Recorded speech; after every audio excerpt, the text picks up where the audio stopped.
hope you're doing good today. I just want to start off the stream with letting everybody know something I've been using for quite a while. It's called Meta Honey. There we go. It's called Meta Honey.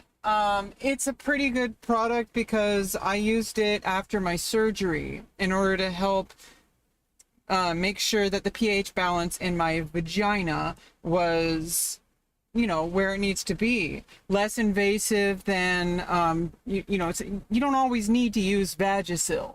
You know, and, you know, since there's no additives or anything in this, it's basically just, it's medical grade honey, really kind of expensive, about $10 a bottle, but all you really need is like maybe like a small tiny amount, especially while you're recovering from surgery. You know, this is going to really help you prevent infection. And so, you know, I use it all the time. Normally, you know, it's been 6 months since my surgery, but the thing is this is a great way to keep yourself fresh. Make sure that you're not going to be getting any kind of fungus among us. Okay, and, you know, obviously, you know, use your standard, you know, douche kind of liquids. But yeah, just thought I'd let you guys know about Meta Honey. You know, you can find it on Amazon. Oh, hey guys, what's up? What's up? How you doing? How you doing? How you doing? How you doing? We're ready. We're ready. We're ready. We're ready to go. Ready to go. Ready to go. Okay, we're ready to go. Okay. Ready to go. Okay, ready to go, guys. Ready to go. We're ready to go. Are you guys ready to go? Because I'm ready to go. Okay.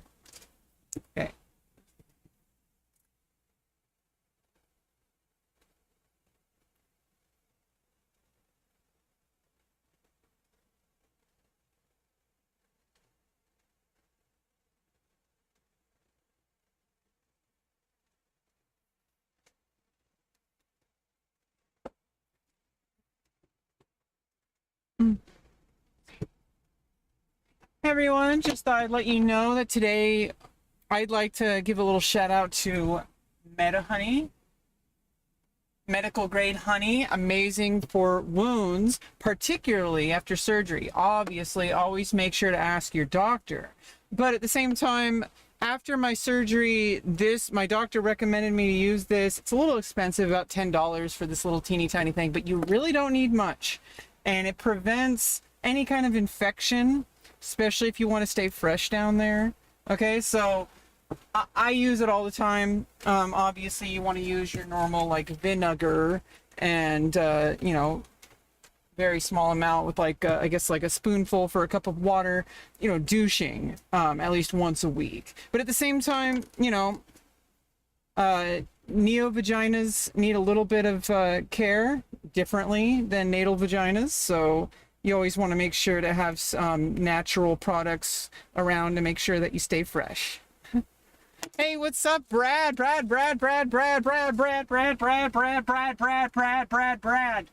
What's up? How you doing? What's up? We're gonna do this. Oh, we're working on some chess. We're gonna be working on some chess puzzles, and we're gonna be playing some games, analyzing games. Okay, because that's what we do. That's what we do. That's what we do. I've been improving a lot at chess lately. I'm gonna be real with you. It's taken a lot of effort. But basically it's actually like, it's easier rather than harder. You want to work smarter, not harder. And it's like, people really underestimate the power of just doing daily tactics and just playing like 10-minute games and using the game review feature. Like, honestly, that's like the best thing that's ever happened to my chess. You're at work? Get back to work. Brad. Okay, just kidding. Where's our music? Oh, I got it. Yeah, so just basically just chilling. Just be working on some chess. What we're doing. It's what we're doing. It's what we're doing.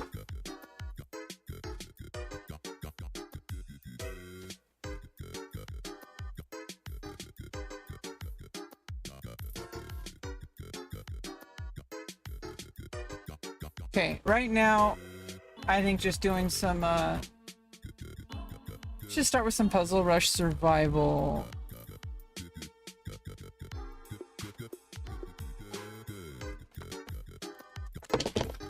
Oh, what's going on here?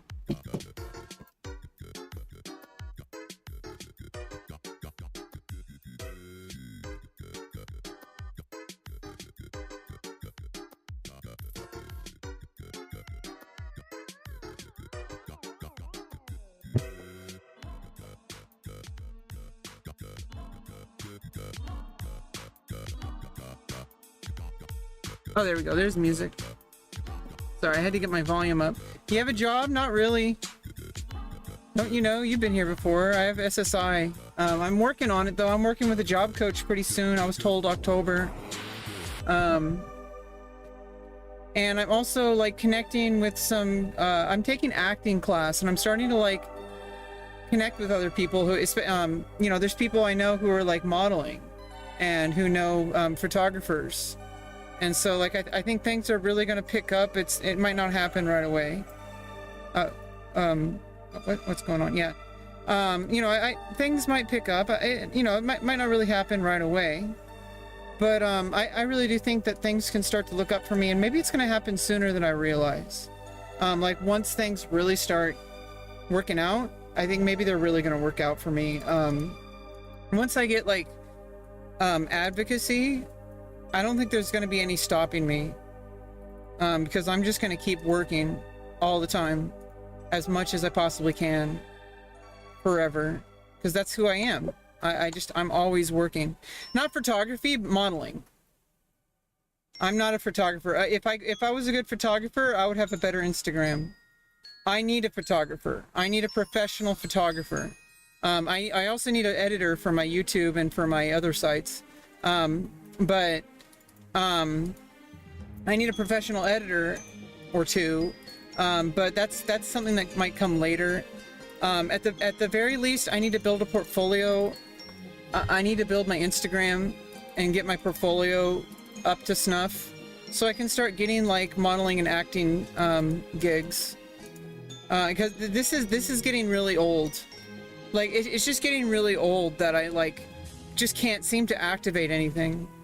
I can't activate any of my talent, and I want to. I mean, I need to, really. You need to make a living. And, you know, I have a lot of stuff that I can do, and I know that I can do. I need the right tools, and this job coach is really going to help advocate for me.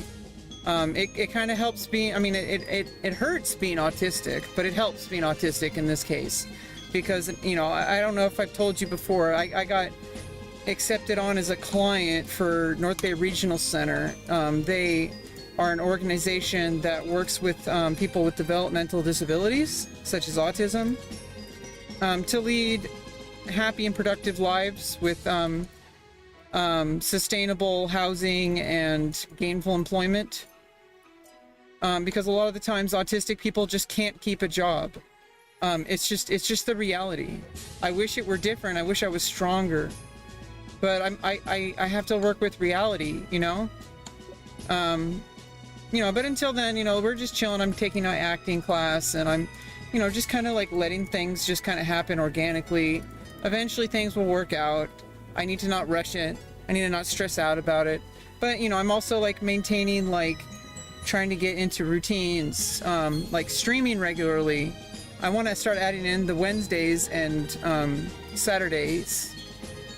Because right now I'm only streaming on, like, Sundays and Mondays, and I've been a little bit whack the past couple of weeks because just scheduling, but things are gonna eventually just kind of, I mean, it's about the broad strokes, right? It's about like things over time. It's not about like what can I do this weekend, how much money can I make this. It's not about that. That's not sustainable. I want to build something that's sustainable, that I can, like, continuously and sustainably activate.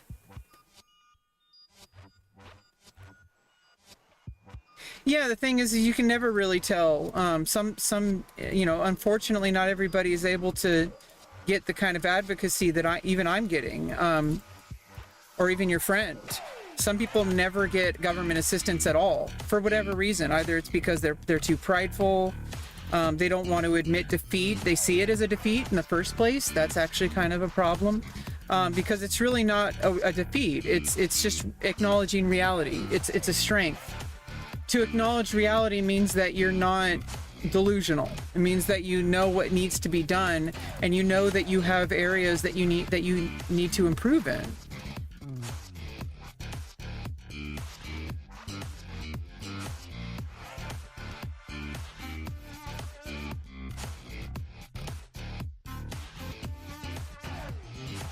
It does take a long time. It took me like 2 years to get SSI, and then they only give you like $565. I'm not paying rent. My dad's paying rent. If I was paying rent, they'd give me more, but it's easier if he pays the rent. I feel like, for the situation. And then I pay for like internet and like Netflix and stuff that he uses.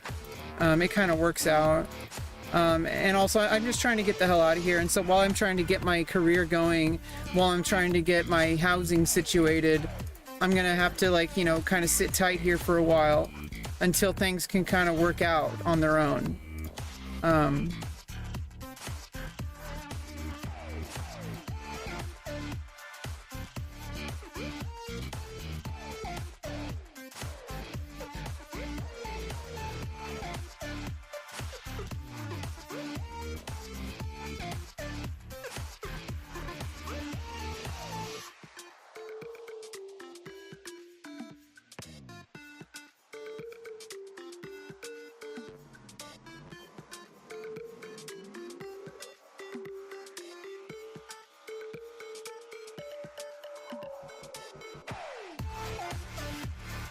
Like, there's like a reveal check.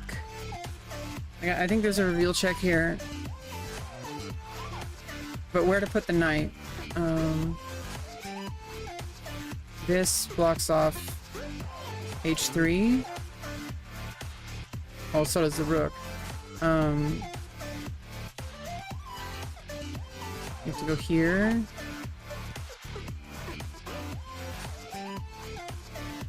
And then I guess I can check again, and that's checkmate. Okay, there we go, yeah.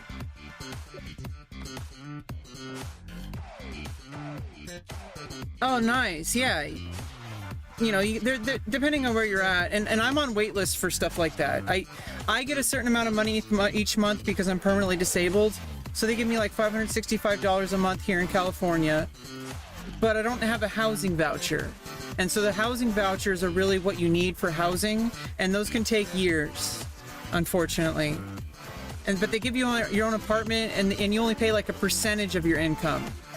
And that includes like extra income. As long as I don't earn a certain amount, I'll be. And you know, obviously, and the cool thing is that if you earn a certain amount where you no longer are eligible for benefits, well, then there you go.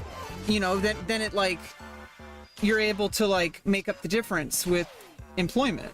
So like, that's the goal, is I want to be able to not have to rely on my SSI. You know, like I would like to be able to have my own income generation. And you know, I need to be realistic, of course, and I am, but I need to understand that I need to be successful. I need to not like force myself to do something that's not going to work. I need to be able to work with what my skill set is. And my skill set, I'm very charismatic. I'm apparently very attractive. I have a lot of patience with, like, especially like dealing with World of Warcraft players, like people named Fred Chaskin, you know, I know how to deal with that kind of stuff. That's a skill set. It's a really unique skill set, and I don't know how to activate it. And so that's where my job coach, the advocacy that I'm getting with North Bay Regional Center, I'm going to be working with a job coach soon, who's going to help me like manage like how to build my portfolio, how to reach out to people, how to get work, how to get my portfolio put together. I'm really kind of scared because I don't know what's going to happen. I don't know if anything's going to work out, but I have to keep showing up. I have to keep fighting. I have to keep like advocating for myself. You know, I can't ever just say, oh, it's not going to happen. I may as well just give up and just play World of Warcraft for 12 hours a day and do nothing with my life. That's worse. That's doubling down on the problem instead of trying to, you know what? I know it's hard. I know it seems impossible, but I got to give it a shot. You know, I got to keep getting up and fighting. You know, that's such a better way to look at life. Such a better way to look at life. Instead of, oh, I'm a failure, nothing's ever going to work out, I may as well give up, you know, like, that's definitely going to fail. 100%. That's going to fail 100%. So it's like, would you rather fail 99.9%, or would you rather fail 100%? You know, I'd take 99.9% failure over 100% failure any day. So I don't really know how things work. You know, I have social cognition issues, which I'm trying to address. There's been recent studies, actually. This is very recent, actually. Is that there have been PET scans on autistic individuals that there is actually a physiological, deficit in synapse connections in the regions of the brain that are responsible for social cognition. And so this is actually kind of a breakthrough. I don't know how much of a breakthrough, but it's kind of, from what I understand about autism research, this is kind of a big deal.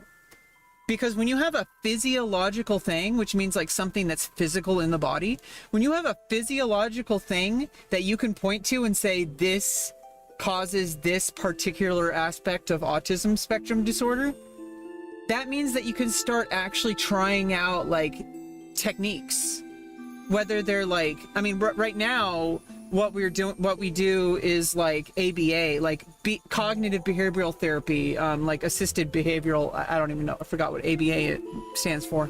But it's basically just it usually involves like psychotherapy. Like you have to do like repetition and like thought process. But if we know that it's actually a physical location in the body, we can start actually, like, scientists can start researching physical, like, or chemical or surgical interventions.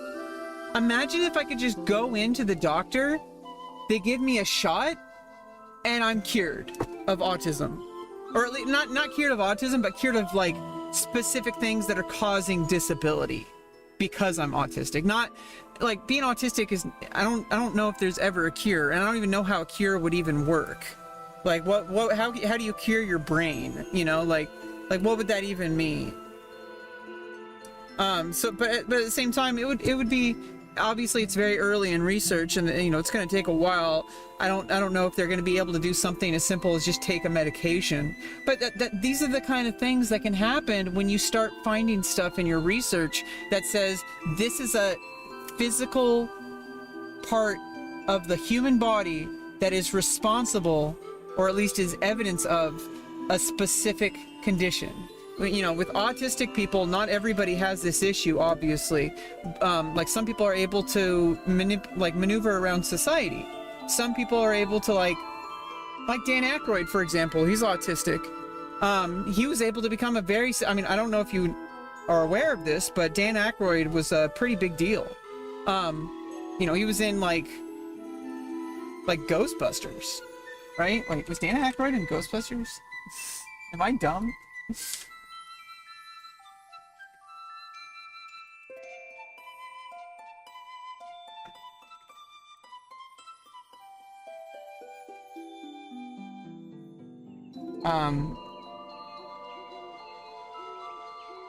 Yeah, he was Ray, obviously. I'm dumb. Yeah, so like Dan Aykroyd was in Ghostbusters, you know, a really kind of like indie film that nobody's ever heard of.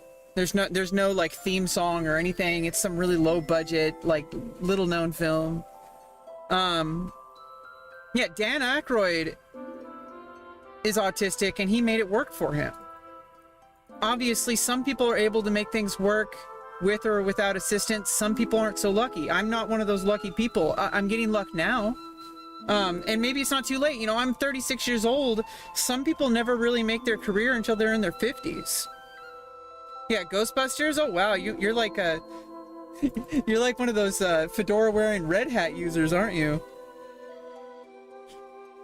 You know these niche little known indie films. I don't know, it's just like, I try to keep hope, you know, because like you see people, some people don't get success in life until they're like 50 or 60.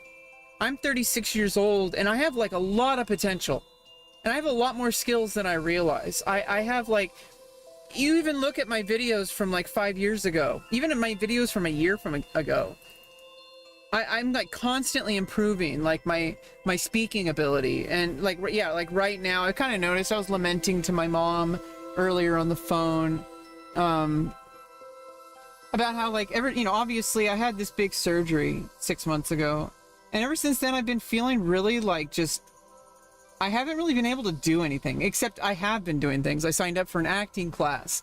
I had my wisdom teeth removed. I've been studying chess regularly.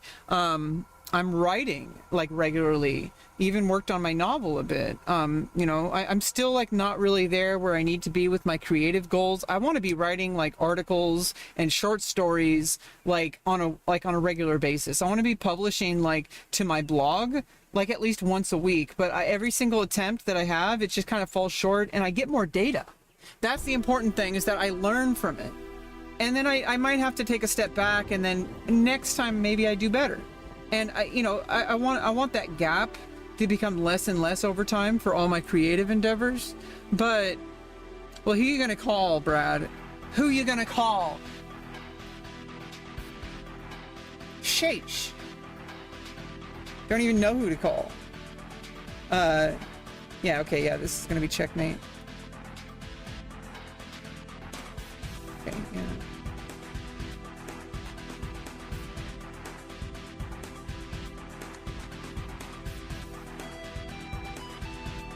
Oh, we got some Killer Instinct.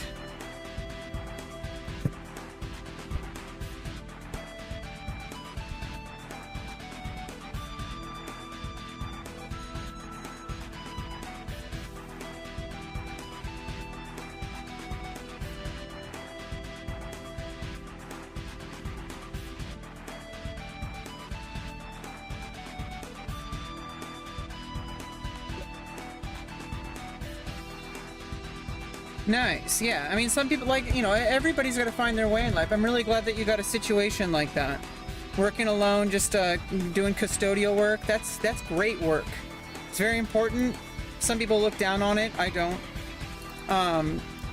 You know, like my acting teacher, he was a circus clown. Some people look down on clowning. Clowns are really, I mean, obviously some clowns are just like, you know, the like party clowns that like are like, you know, drug addicts and don't really, I'm talking about like people who are truly like, you know, respect the craft and all that kind of stuff.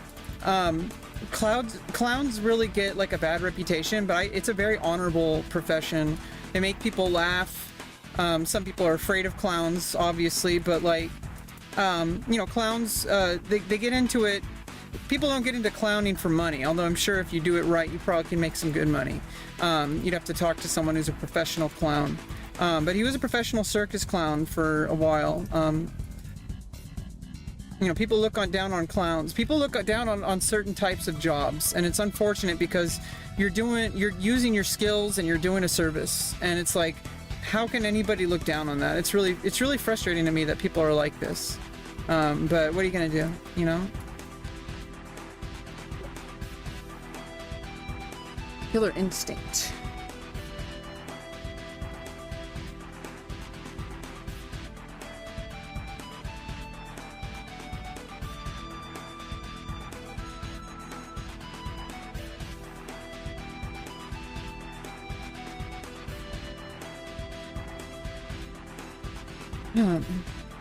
By the way, is the audio okay? Is the music too loud?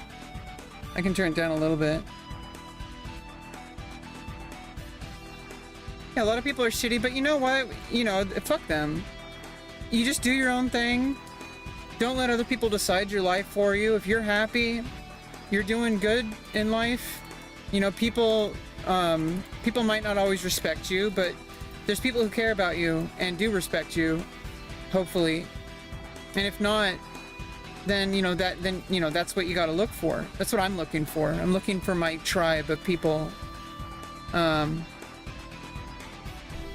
I'm starting to find it. I think theater and film is going to be life-changing. It's already life-changing for me. Working with people who are there's so many different types of people who do acting and like modeling. They're very, it seems very accepting. And this is just at my like local college. Like I'm getting like a lot of acceptance as a person. Even though I'm not always like super politically correct. I don't think most people are. People are very like people are a lot more normal in real life than they are on the internet. I don't know if you're aware of this. I know it's a little shocking, but people are a lot more normal in real life than they are on the internet. People on the internet will like scream at you for like accidentally like I don't even know. I don't even want to come. See, I'm so clear-minded. I'm so like clean. I think so cleanly that it's hard for me to come up with something offensive because I'm not that type of person. I don't like making offensive humor. But sometimes you might accidentally say something because of like, for whatever reason.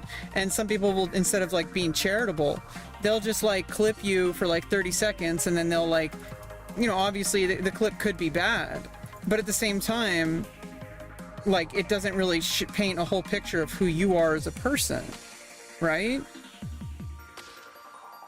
You're kind of normal. You're not normal, Brett. No, just kidding. You're in my chat. You're definitely not normal. I should probably try to go for as a witch for Halloween. Right now I'm really struggling because my wardrobe is really to be desired. Leaves a lot to be desired. But you know, these are things that can be solved, and they can't be solved right now because I don't have the resources. But you know, either I can purchase new clothes and get a makeover, get my hair done so that I can, you know, do modeling shoots. Or those will be provided to me by like a professional makeup artist or professional, like people who, like a wardrobe department of some sort. Somebody who handles wardrobe. And I could pay them eventually. But like right now I'm just trying to like put all the pieces together.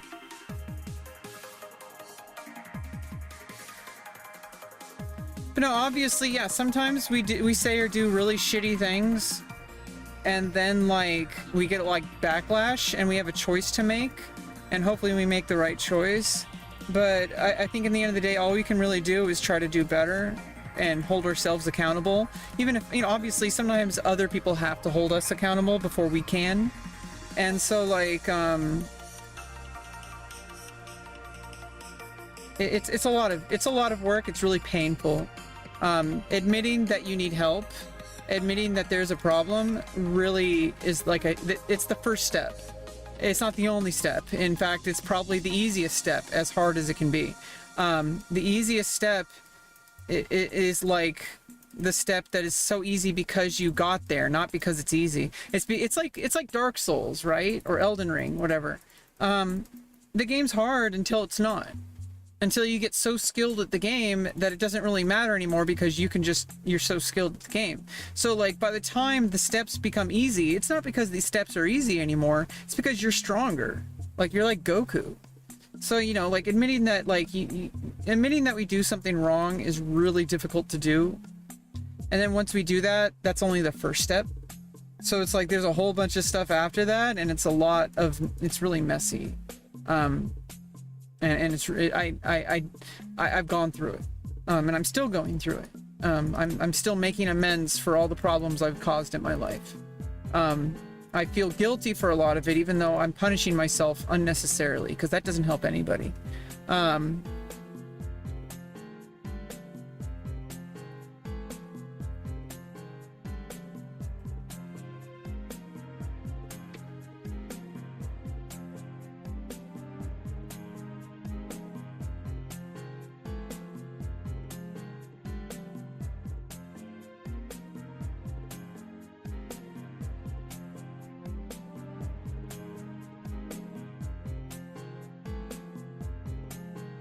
Okay, check.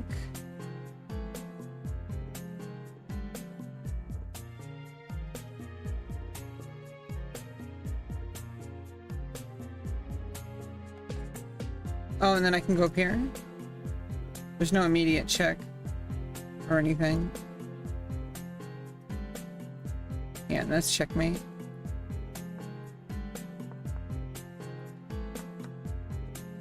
Oh, I win a rook. That's what it is, obviously. I should play WoW again. I canceled my membership. I think I have my account for the rest of October. We might play a little bit, but I'm trying to like stay focused. Yeah, Cataclysm. I enjoy WoW. It's just I'm kind of like finding myself like I don't want to be sitting like playing like a video game a lot of the time. I like chess because chess is something that's like requires focus and it's a discipline. And it's something that I would like to expand on into the real world. World of Warcraft might one day become something that can expand into the real world, especially if I ever become a successful content creator. I might get like invited to like content collabs, you know, like doing sponsored content potentially. Who knows? I don't really know. Maybe someday. I hope I don't miss out on Cataclysm. I really do want to try to get to endgame. I made a promise to myself that I would get to endgame on Cataclysm. I hope I don't miss out on it. Usually, like, you only have like a year or whatever before they use the next expansion, right? Or is it like a year or two? It's a limited amount of time. It's like a live service game, and unfortunately, they don't just have a permanent Cataclysm server. It'd be not, like I said, we've talked about this before on stream. Ideally, they should have a permanent vanilla server, which they do. They should have a permanent Burning Crusade server. They should have a permanent Wrath of the Lich King server, permanent Cataclysm, permanent Miss Panda, because there should be like a server for everybody who liked each individual stage of the game. And then even have like they should do what EverQuest does, right? Where they do the TLP, the time locked the time locked I don't know what, not TLP. What was it called? The time locked servers or whatever. Where they should restart from the earlier patch, because they add the content, like there's a season, right? Like they add the raid content. They should reset after a while so that people can do the earlier raid content better, easier. Because sometimes it's hard to get people who want to do raids for gear you might need.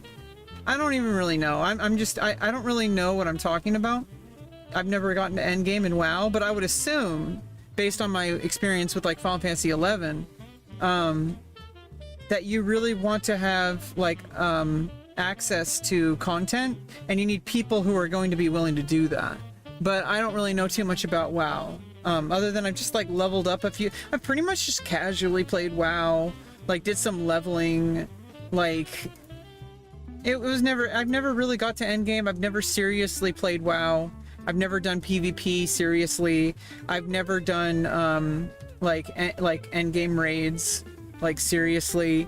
One day, hopefully, I can get into it again, and I would like to enjoy Cataclysm before it goes over to Mists of Pandaria. But if I snooze, I lose, and you know, it's not like I'm standing still. It's just a video game. So in the end of the day, I'd rather not miss out on my life and my career. Those are worse things to miss out on. Okay, so compared to like missing out on career opportunities or, you know, personal development opportunities and creative work opportunities, like working on my novel, for example, that's a big one. I'd rather fulfill those, because those are so much more fulfilling. Like a video game is just like, in the end of the day, you delete your account, it doesn't really affect your life. Like you could have all the best gear in the game, all the achievements, 100% achievements. If you deleted that account, nothing about your life is going to change, except you're going to realize you wasted the past like 5 years of your life, or 10 years or 20 years. Like if you delete everything now, what really is going to change in your life? You're probably just going to feel stupid. It's just a game. Like, you know, what I like about chess is that chess is like, you know, it's not that expensive. And plus there's like real life opportunities. Obviously there's real life opportunities nowadays for World of Warcraft. But like, you know, like chess has like an established, it's a really old game. It's been played like professionally since like the like early 1900s, I believe. I think like the like 1920s was when it like first started to become like professional. I'm not 100% sure, but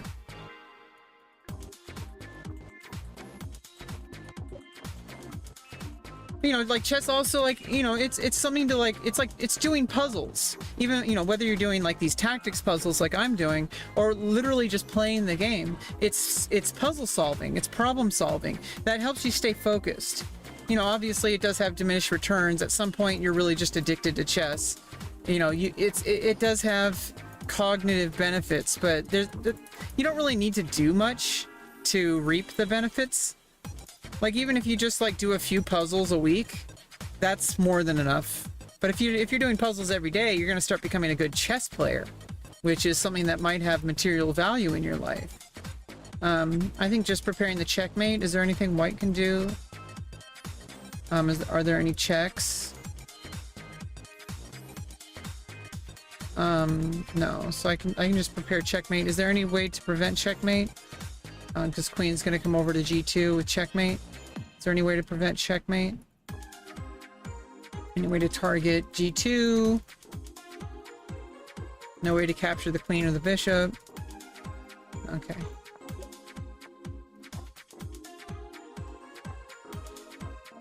Yeah, and honestly, like, and even then, like, chess is still also a side project for me. Oh yeah, let's play a 10-minute game. Let's go.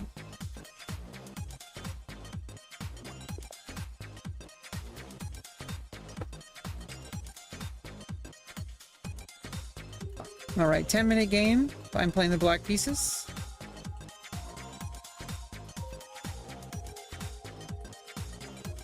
Okay, looks like knight f3, so I like going d5. That's the reti opening. After knight f3. You like checkers? I'm actually like, I really enjoy checkers. I don't know if you know about 10x10 checkers, leaddrafts.org. Check it out. If you like checkers, go to Lead Drafts. It's actually not simple. That's the thing. Especially the 10x10 checkers. Russian checkers, even though it's been solved by computers, it's solved by computers. Do you understand? Computers. Are you a computer? No. People still play 8x8 Russian checkers professionally. And then there's also Brazilian checkers, which is like, it's the same as international checkers or Polish checkers. Polish checkers is the 10x10 checkers. It's really popular in like African countries, and like I think like in Poland, and like, you know, I guess some European countries, and Russia. But I think all the Russian sports, I don't want to get into politics, but there's a bunch of stuff going on with Russia. But anyway, Russian checkers, there's a lot of tactics to it. And just like Polish checkers especially, it's played on a 10x10 board. There's a lot, and you have to take, you're compelled to capture, and you're compelled to capture the longest capture sequence, which means that you need to be able to calculate, like, you need to like look, you're not looking for short-term calculations, you have to like calculate positions, where the stone is going to end up. I mean, like where the checker is going to end up, and how that's going to affect you tactically. It's actually like just as complicated as chess. I know people like to say checkers is simpler. It might be simpler because you don't have to learn different types of moves, but as far as like complexity, it's probably just as complex as chess. Maybe not 8x8 checkers, but definitely 10x10 checkers. 10x10 checkers is at least as complicated as chess, if not more complicated. There's another one called, like, that's like played on a 13x13 board. Or like, I mean, no, a 12x12 board. I don't know, no. It gets more and more complicated the more squares there are. Or the more pieces.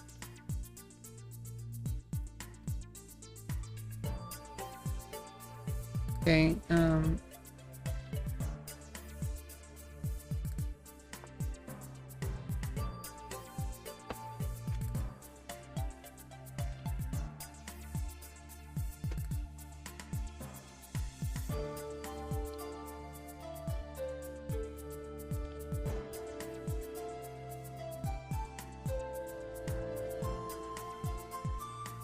Yeah, this is actually a viewer from my last stream, or the previous stream.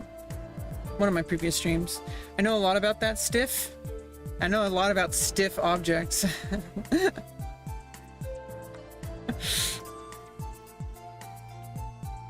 I'm a nerd, okay? I learned how to play checkers and chess when I was like probably like 6 or 7 years old. I never got coaching, so I never became like a professional player or anything. But I loved the game, and I played, we had a Commodore TV, which was like a really kind of like expensive, like kind of, what do they call it? A gimmicky product. Like it was just like it was an Amiga 500 or Amiga 1000 basically. But it was like it was almost like a DVD player. It was before DVD players. It was like around the time of Laserdiscs. Basically, it would have software that it was a gaming console. It had some educational software as well, like encyclopedia and stuff like that. But it was a gaming console. It had Amiga games. Amiga was a revolutionary operating system and hardware that revolutionized desktop computing in the mid to late 80s. They built it from scratch. It's basically like the homebrew like dream.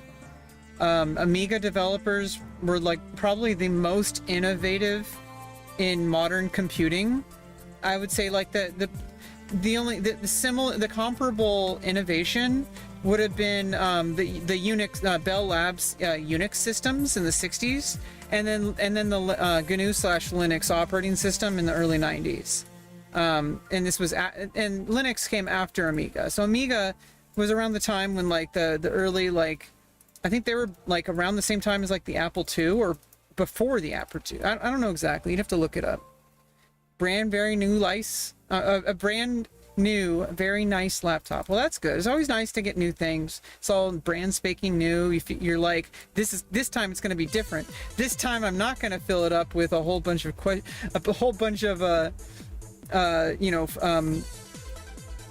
anime girls and video games. This time I'm actually going to learn programming. This time I'm actually going to do something productive on my laptop. No, you gotta have anime girls and you gotta have video games. That's not a question. Like, what are we even talking about? Like, you need anime hotties on your laptop. Okay, like it's just a necessity. And if you don't have anime hotties, you can be the anime hottie. Okay. Like, the world needs more femboys, Brad.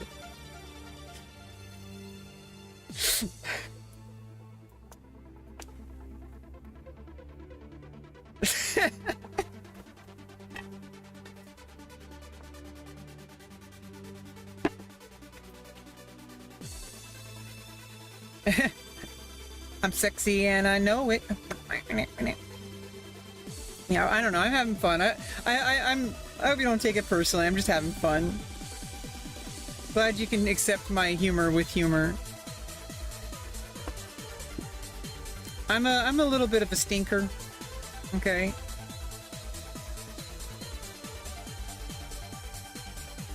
Okay, that frees up my queen a bit. Also protects the pawn. And I'm preparing to double up rooks. Yeah, I don't know. I'm not really I'm trying to like become more relaxed. Because like what happens is like I start getting really freaked out about the future. About like how I'm gonna make a living. And it's like, well, if I just like let things happen, like maybe things are like way better than I think they are. Like maybe I'm just like a few tiny little adjustments away from having like an exceptionally positive career. Like exceptionally, like not just minimum wage, not even just living wage. Like 100K a year plus.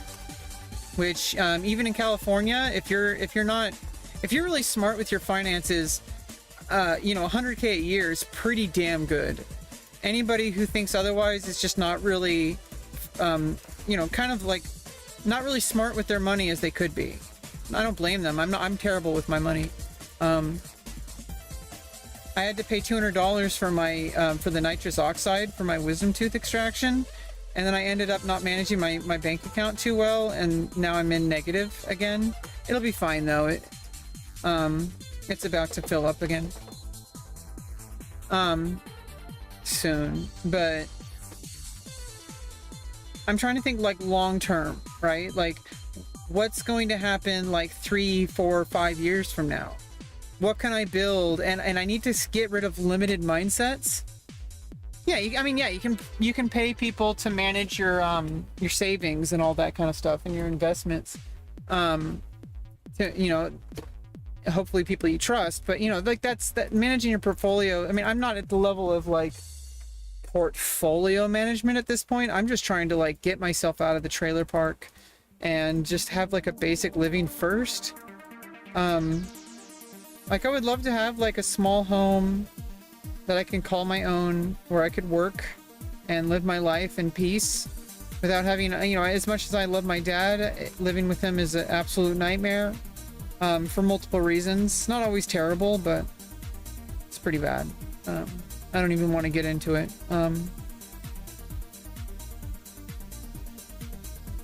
I think just taking the pawn here.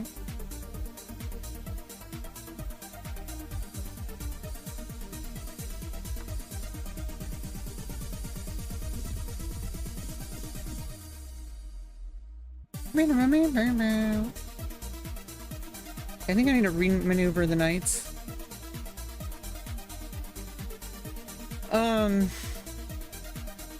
I don't really need much.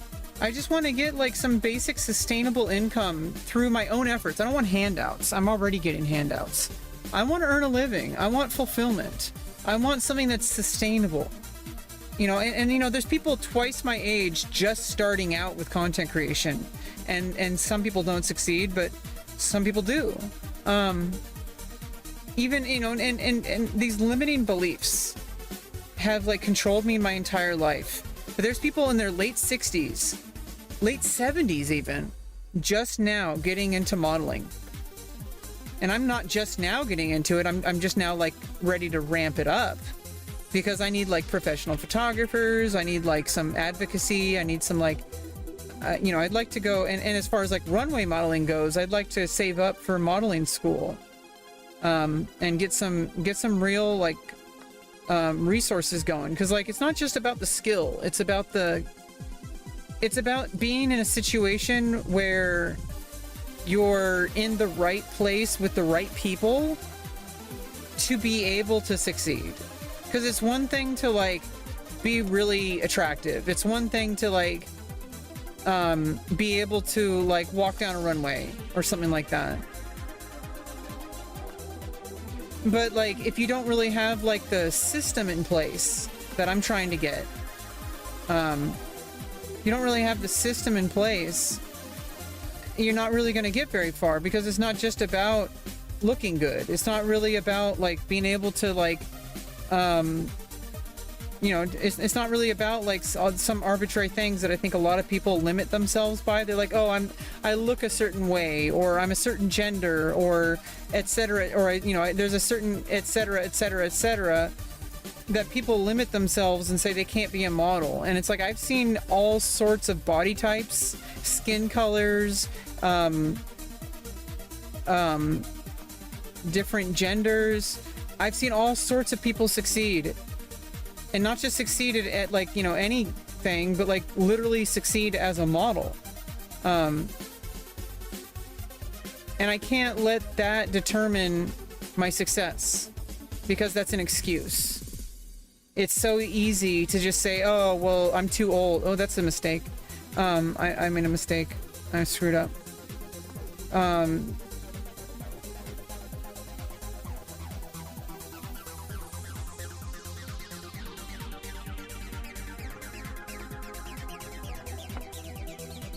And I know, like, yeah, I'm not delusional. I do have, like, a realistic mindset about this. I know it's so easy to get delusional. Obviously, I'm so desperate that I'm ready to, like, I want to believe that it's possible for me to become a professional model and content creator. And I know I can do it. If I have the right circumstances, if I have the right training, if I have the right resources, if I have the right connections, if I have the right advocacy. I'm trying to get that, and I'm about to get it, apparently. I mean, I've been told in October I'm going to be working with this job coach, so I'm just holding on to that because my case manager is telling me to just hold on, that it's going to be rough at first, but, you know, she's promising me. She knows I can succeed, and not just succeed, but literally succeed as a model. You know, she wouldn't just say that unless she knew I could do it. It's like, pretty sure there's like legal reasons why she can't like lead people on that way. I'm autistic. You can't just like promise autistic people things and then, you know, that's mental anguish. That I would literally be able to sue them, and I don't want to do that. This organization is probably going to save my life in a different way than like what the surgeries did, because obviously the surgeries saved my life as far as like a psychological trauma. But I need to be able to make a living.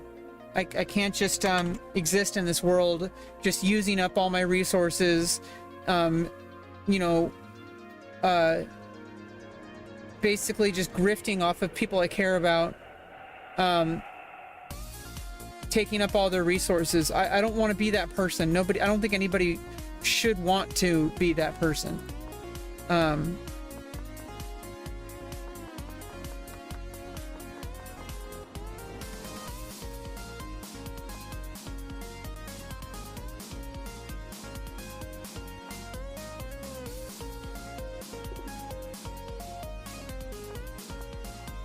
Okay, apparently there's a much better move.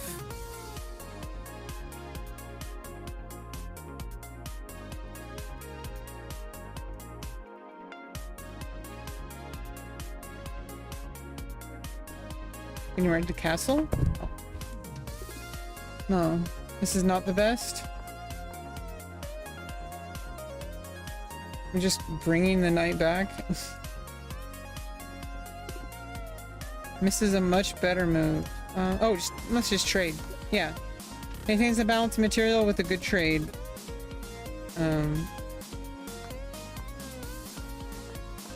Yeah. Okay. This overlooks an opportunity to defend a pawn that was under attack. So I'm attacking that pawn. Bring the bishop out. That's the best. Defends the pawn.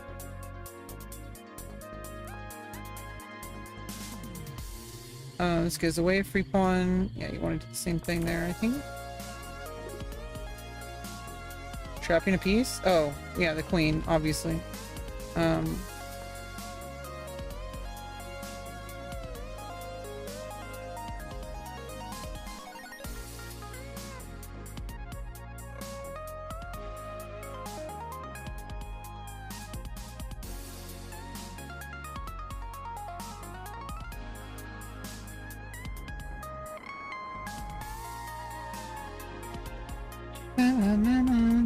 Oh, oops. Oh. It's fine.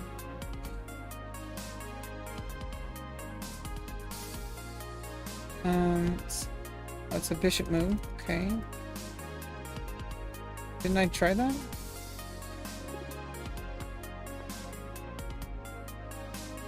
Oh.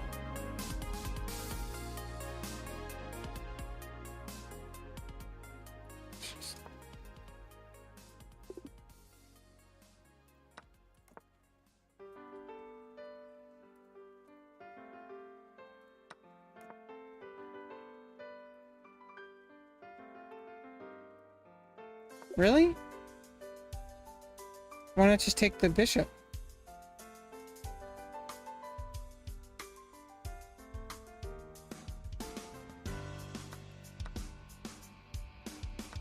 Oh, because you just get the knight. Okay. And then I get a pawn. Then you get a pawn. Again, this is somewhat even. Okay. Capture a free pawn.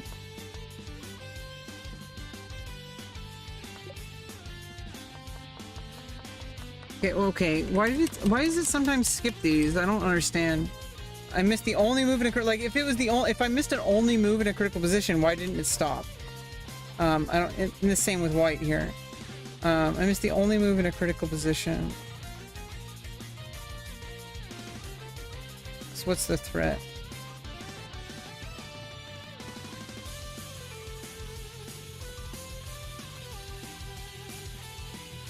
Yeah.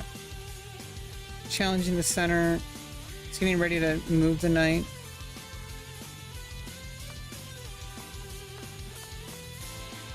Okay.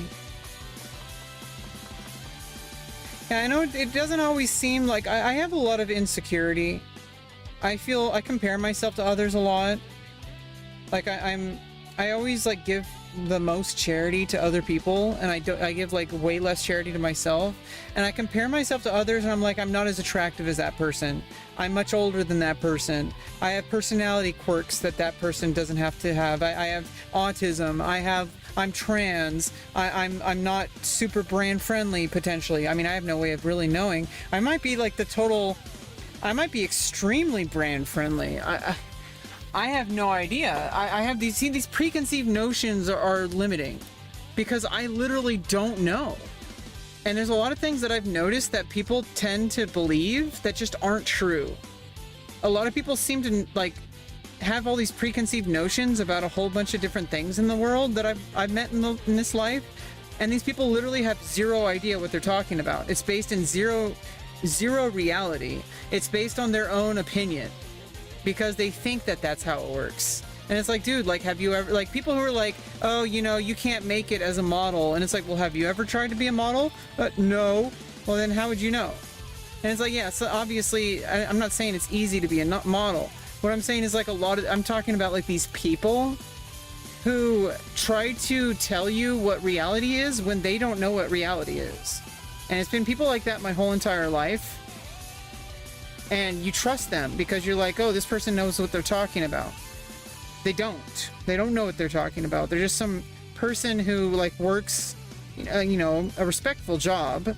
I'm not saying like, you know, a regular job is like, you know, garbage. It's very respectable and it's consistent and it pays the bills, right?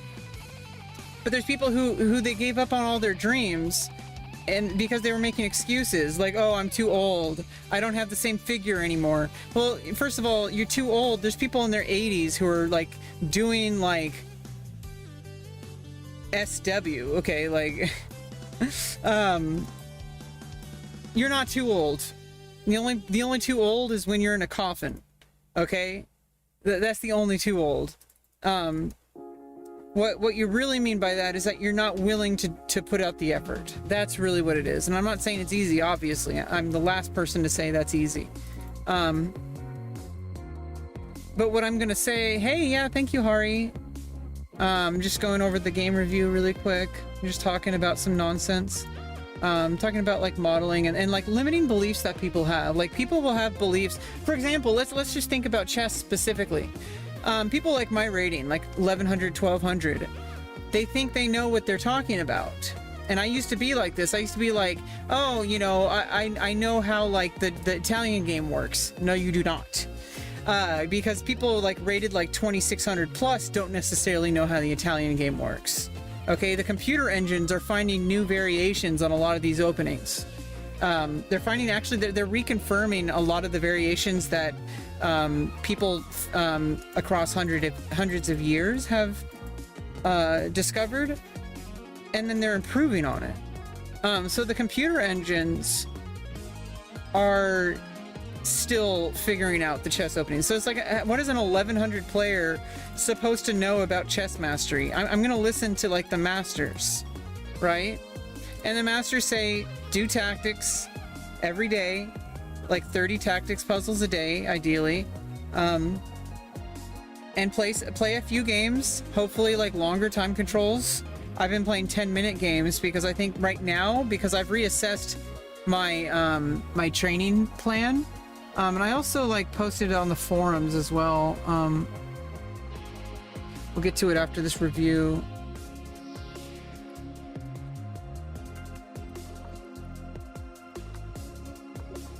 Okay, let's just go through the game really quick.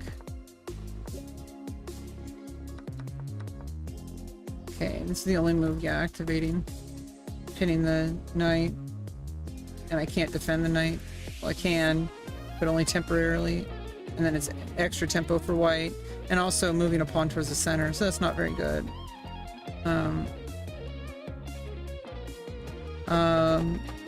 Was not the right move. Is this the move? Yeah, it is, actually. Huh, why not take?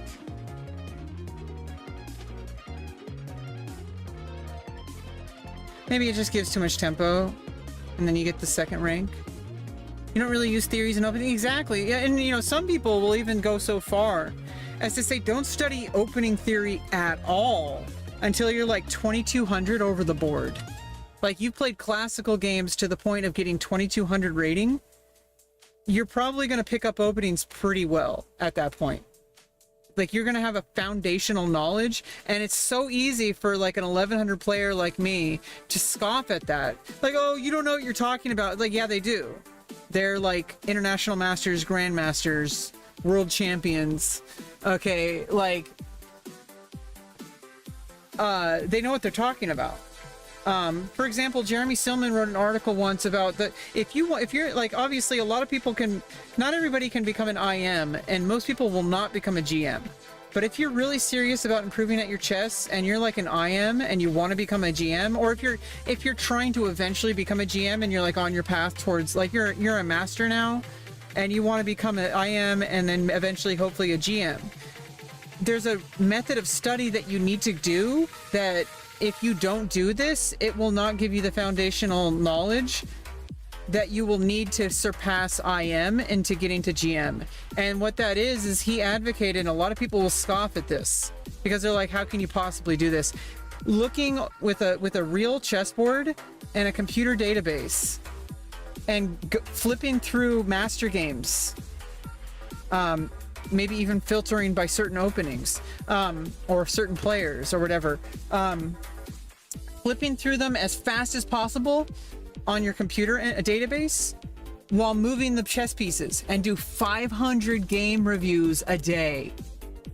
500 was what Jeremy Silman advocated for. And a lot of people scoff at it, but if you do that every day for 5 years, imagine how much pattern recognition you're gonna have. 500 games a day. Just lightning speed, going through master game and just like staring at the board and trying to just visually see the patterns.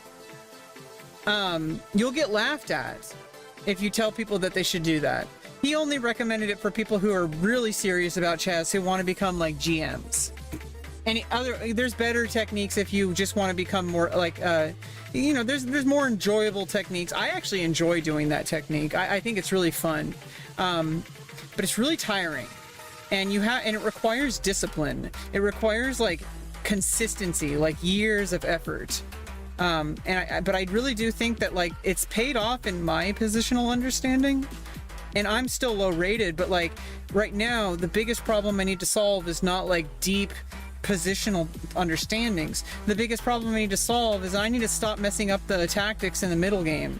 I need to stop messing up in the end game. I need to stop making like extreme mistakes in the opening, but like if I study enough tactics and just follow principles, the opening is really not going to be a problem. I'm not going to be able to play book moves all the time. In fact, I think like maybe I make like 3 or 4 book moves on my game reviews. But you know, I'm not going to be playing like Sicilian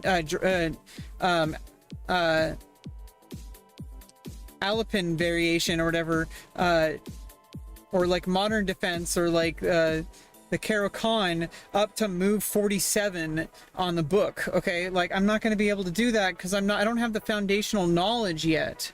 So like if you're not like trained with tactical training, with being able to calculate through just like playing like hours and hours and hours of classical games over the board, like I would say that like unless you're like over 2000 rating over the board, like 2000 FIDE or equivalent, like I would say don't even like study openings. It's such an easy trap because you want it to be true. you want people, obviously chess books and chess courses about openings sell very well. People are always looking for, like, if I learn this opening, I'm going to win every game. They want to use it as a silver bullet. But you're only going to benefit from it if you understand your tactics like hardcore. Like, you're never going to miss a tactic. You're going to be able to manage your time. You're going to be able to, like, think strategically and positionally. You're going to be able to understand the principles of the game. And then you can start saying, okay, so on move 5 of the knight f6 classical Sicilian, there's a reason why you play here, and because further down the line you're not going to have a weakness on like the c5 square or something, like, like it's some very long-term kind of positional understandings when you start to study openings, which are super diminished returns at someone like my level. So I've committed myself to just doing tactics every day, playing 10-minute games, and doing game reviews, and that's it. Nothing fancy. And like, yeah, I do some of the lessons that pop up on the app, and like I actually like do most of my studying off stream on my Fire tablet. It's a lot nicer, and I can, it's like I can just chill with it. I like it.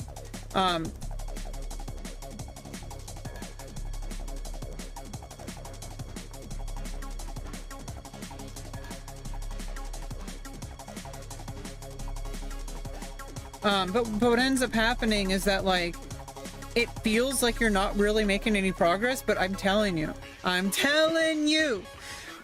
motherfucker over there is not real.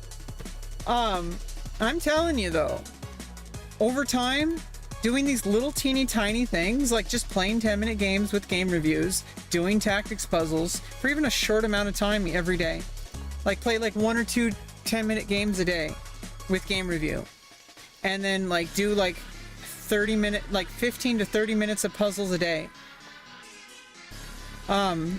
It really starts to add up over time, and people underestimate how much foundational knowledge you need for chess. I'm humbling. It's humbling, like, and I'm also becoming humbled with like my writing, for example. I keep getting mad at myself for not being able to fulfill my writing goals, like finishing my novel or finishing my short story ideas. But here's the thing, I'm not writing anywhere near enough. I need to be writing like at least 10 times more than I'm writing right now, because you need just that much more raw material to be able to work with. And if you don't have enough material to work with, why would I start getting mad at myself for not having, like, when I haven't fulfilled the need, I haven't done the work, then why would I get mad at myself? I would get mad at myself if I did do the amount of work and then I was like, I knew I could do better. But like, I know I can do better now, but at this moment I actually don't think I can do better. I think I'm doing the best I can considering everything that's going on in my life. I really need to start validating exactly how serious this surgery affected me, like how profound of a significant effect, how much of a significant effect, what's going on?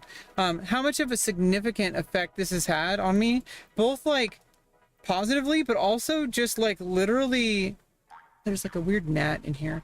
But also like literally just, I'm like downplaying how big of a deal this has affected me. It's affected my energy levels. It's affected my creativity. It's because I'm recovering. And I'm trying to like come to terms with the fact that I achieved my goal, and I don't believe it. Like I'm in disbelief because it doesn't feel like I made it. I'm still like where I was like a year ago mentally, even though I know for a fact that I had the surgery. I even had like, maybe I'm getting a little bit too personal here. I do, obviously we do that on my stream. I talk about my personal life. I mean, to an extent. Usually stuff that's not super private. But like, I talk about stuff, maybe because I'm boring. I don't know.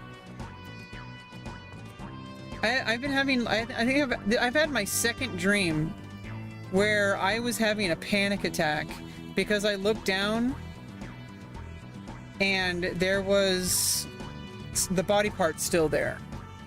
And I freaked out because I thought it was real. But it actually kind of helped me realize I was in a dream, because I know for a fact that I had the surgery.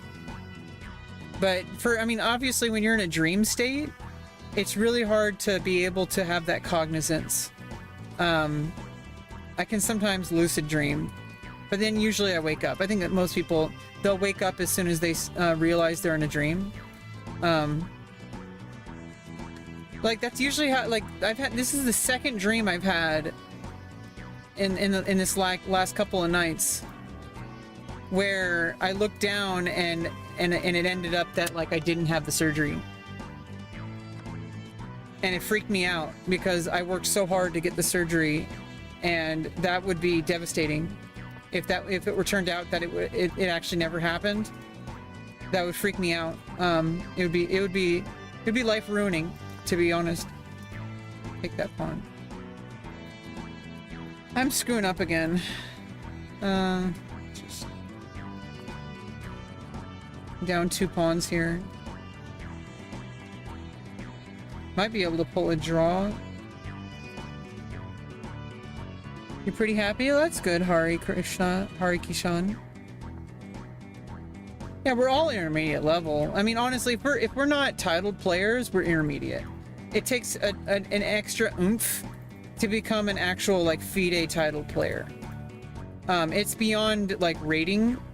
It's like a real life commitment outside of chess that is ironically, like not ironically, but it's also part of it, because you have to be able to have that discipline to be able to like take chess seriously enough to be able to like go that extra mile to go to tournaments and to perform well.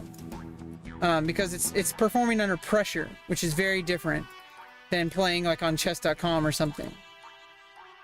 Ideally, we should only be focusing on the actual esoteric chess purely from a scientific standpoint, you know, intellectual, but that's not how human psychology works. If you have to travel somewhere to like a hotel or some, oh god, I'm gonna lose. I already knew that. If you have to like travel somewhere to go to a tournament, you have to pay an entry fee. There's like psychological things going on.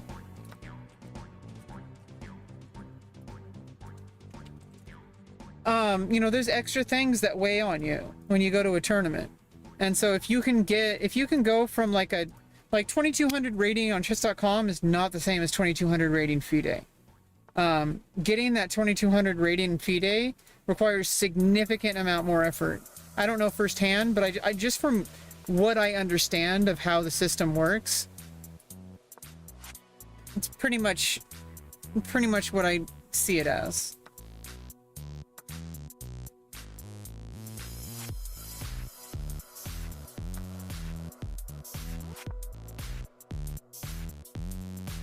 Like, I feel like if I can get to like 2200 FIDE rating, then I can start cracking up some opening books. Like start memorizing some lines and studying, not like memorizing, but like just studying them. Like hardcore. Because right now it's such a diminished return. There's serious deficits in my play. Oh yeah, and I was gonna go show the forums that I had. Second.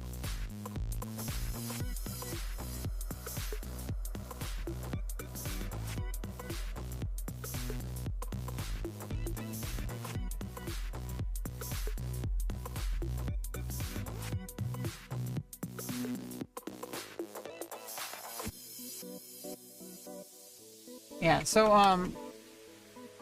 I wrote a forum post last night, kind of randomly. It said reassessing my chess. Shout out to the now deceased international master Jeremy Silman. He enjoyed the show. He's a fan of the show called Lex, which was a really interesting sci-fi show. So I started out with a quote from a show that he loved, and my dad loves too. I watched it with my dad. From a show called Lex. I resorbed them. Hello, chess fans. Hello, S-Fan. Hello, chess fans. Today I wish to take a moment to develop a coherent plan for the next year of training. It is my hope that others can join me on this journey. Oh, let me do this without music, okay? Hello, chess fans! Today I wish to take a moment to develop a coherent plan for the next year of training. It is my hope that others can join me on this journey. I have played and studied chess for many years, totaling well over 10,000 games. It is clear to me that while I do notice improvement, it has been quite slow and painful. This is because I never stuck with a solid training plan. I would jump back and forth between books and videos, playing too many bullets games, and never enough tactics. Also, keep in mind I would neglect chess entirely for many months at a time for one reason or another, either because of other responsibilities and simple frustration with lack of improvement. But I am back at it again this past month. Several areas of my life are rapidly improving, as I am currently in exodus of a grueling 5-year medical journey, the story of which is beyond the scope of this post. But I am back better than ever.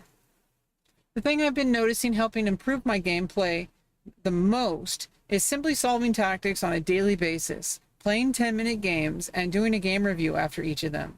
I try to space these out. For example, I might solve some tactics for 10 to 30 minutes and then take a break.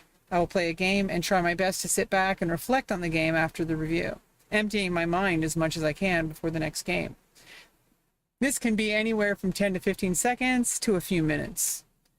I try to keep my chess focused to sessions rather than play one game, do something else, play another game, etc. I'm sure that method works as well, possibly with its advantages. Spaced repetition versus focused session. But I find that as long as my sessions don't go longer than an hour, I can maintain a lot of focus. Of course, I am working my way up to returning to classical time controls. I find that 10-minute rapid games are extremely useful for pinpointing my tactical and strategic weaknesses, as well as my limitations in the openings and endgame. The game review feature may not be perfect, as it is an engine review, but it does show the key positions and which moves are critical. Besides, seeing the engine moves shows me the ultimate goal of chess play, as the engines are significantly stronger than the best humans. I may not be able to fully comprehend the positions, but I can at the very least try to understand which sort of positions it is aiming for and why. This can help me as I try to understand in my own terms, and while I may not be able to play as accurately as the engine, it shows me what the final stage of chess mastery looks like. I have noticed that I win a lot more games, although when I try out different ideas in the opening, I tend to make more mistakes. It's a good trade-off because I get to understand a variety of positions as a result. If all I did was play the same openings all the time, I am limiting myself to only a certain set of strategic and tactical motifs. Still, I am a long way from needing to change things up. I am mostly using the same openings I'm used to. There are myriad tactical ideas to punish my opponents with, and I must understand the importance of developing fundamental tactical skills through consistent puzzle training and application in my games. Overall, I am noticing a significant improvement in my chess. Some of it is psychological as well, as I am finished with all of my surgeries and starting to enter a more stable and long-term portion of my life. I must not feel discouraged. Chess is a difficult game and can never be fully mastered. It is about the improvement, and the results indicate that. While at the moment I am in a period of rapid training, it will only bring me so far. So, as a milestone goal, tactics must be maintained for lifetime. 1. Reach 1200 rapid rating. Then I'm going to switch to 30-minute games. When I get to 1300 rating, I'm going to switch over to 15 minutes with 10-second increment in order to take a step back to focus on getting more games in. When I get to 1400 rating, I'm going to start seeking out classical games, between 1 to 4 classical games a week. Probably 45-45 or 90-30, but I want to try to do like 120 with like 5-second or 30-second increment. The increment's really important because endgame can be really difficult, and if you're into time trouble without increment, it can quickly deteriorate. Return to 10-minute games to practice the possibility of time trouble more so than increment controls. So that's like when I want to like kind of reassess, and then, you know, I don't want to go too far in the future. Like, I think this is a good goal for the next year or two, trying to get to like 1400 rating. I might get to 1400 rating in a few months. Who knows? I want to go back to 10 minutes a game, like basically just go through the cycle. And then I can reassess what my new goals are going to be. I might want to start taking some, you know, might want to like change up some of my approaches at that point. I think this is a great set of goals for these milestones. It allows me to focus on maintaining a consistent training routine rather than trying everything at once. I don't think books and videos will help me as much as I think they would until maybe 1600 plus rating. Let me reach that goal first before I start to explore videos. This would be a good time to learn a new opening for white and to change up one of my usual responses as black, but maintain all of my other responses. I don't think opening theory will be important until at least 2000 plus rating. The common theme of advice from Master Plus level players is that the majority of wins will be tactical in nature, so my training should be focused on that. This is why I'm mostly playing rapid time controls and only slowly integrating classical games. I do think it's crucial to maintain classical games on a consistent basis once I reach that milestone. But I am noticing based on my current improvement that the best thing I can do to continue to play is to continue to play rapid games. That way I can review more games each day. Once I reach a higher level, I will start to benefit from longer games. I have played a good number of classical games already, and I do think they would help me a lot, but there are tactical deficits that I must address, and the simple answer to that is repetition of puzzles and doing my best to spot them in my games. It's about frequency at this point in my mastery, not depth of calculation. The important thing to keep in mind is that I am approaching my chess training based on the current deficits, rather than using some general approach. This is crucial to validate. It is apparent that I have severe tactical deficits, and until I fix them, all of the classical games in the world won't really help me. Luckily, I am noticing significant and rapid improvement with my current approach, so I will continue this until I see slightly diminished returns. Then it is time to start playing longer games, as I will be able to benefit from them much more. This is going well. I am proud of myself for taking the time to journal my chess progress. It allows me to assess my needs and to develop a training plan. This is the right path to chess mastery. Thank you for taking the time to read my post. Please let me know if this has helped you at all, and I am always humble enough to accept constructive criticism. Also, I would be open to hosting a 10-minute with 31-second increment Swiss tournament on Halloween if people are interested. Ooh. Who dat? Who dat? Who dat? Diminished. Diminished.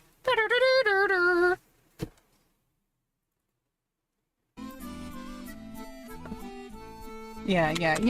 Welcome, TG2. Oh, oops, I accidentally opened up Microsoft Edge? I don't want that kind of edge. I don't want that kind of edge. Microsoft Edge. Yeah, I think, yeah, we can play if you'd like. Oh, there's a rematch, okay.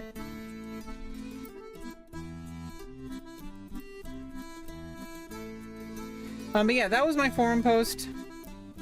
Can I review your most recent game? Yeah, IDK 4654. Yeah, let's go. Let me look at your most recent game. Let's go. Search.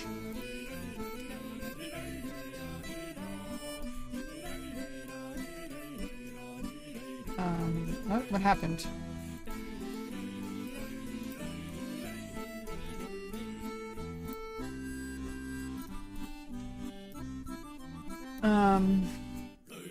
Okay, let's look.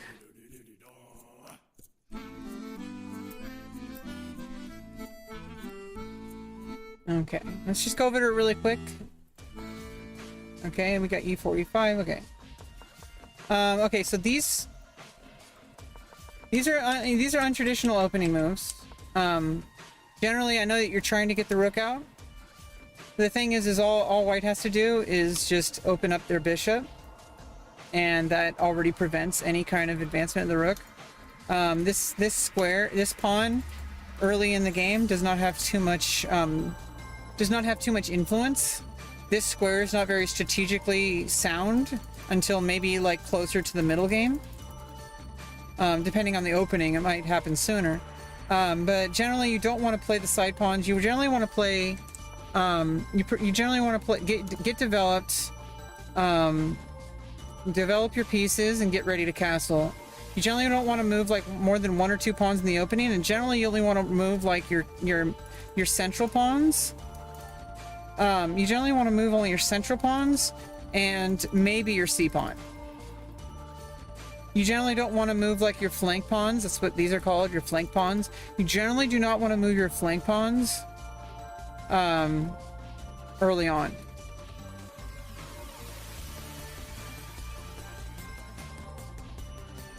So if we go back to H4, generally I think better here is to, you can just challenge the pawn. This is a solid opening. Just because it's, the thing about chess is you don't want to try to be unique. You need unique New York, okay? You need unique New York, okay? You need unique New York.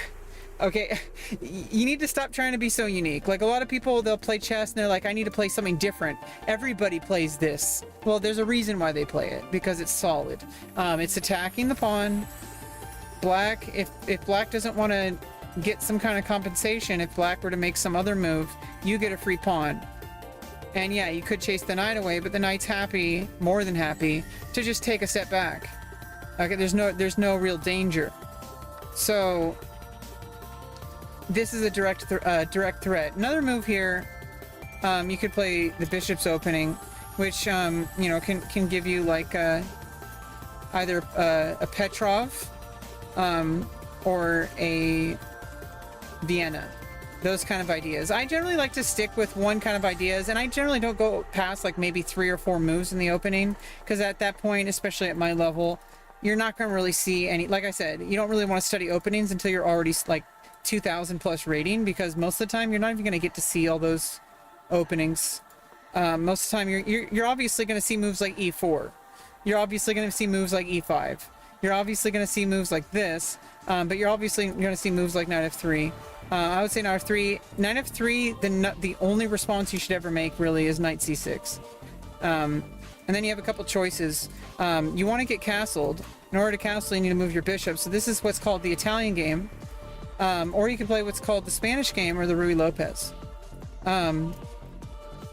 But generally the Italian game is very solid. You're looking at F7. F7 and F2, by the way, are very important pawns because they're in front of the king. Attacking these squares is crucial part of any plan. In the vast majority of games that you'll play, F2 and F7 are going to be very important squares. It's a very weak square. I think they're the weakest squares for each side. It puts pressure on here. You're not trying to checkmate, obviously, but it puts pressure. You can just continue developing castle. You develop, and then then you have all the knights out, and you have all the pieces out. You're basically just trying to get things situated. Now after H4, all you have to do is play E6 or D6, and you're guarding against the rook coming out. So I know the idea of H4 is probably, to get the rook out. But even if I played like something like Knight F6, for example, and then I did bring the rook out, and then I played D6, attacking the rook. Now the rook has to move. Where's the rook going to go?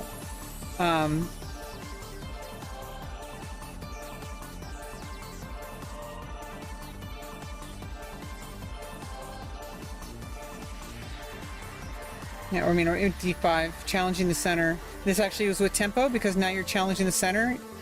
So even if I like do something like move over here, it's like now you can just challenge the rook again. If you move over here, challenge the rook again.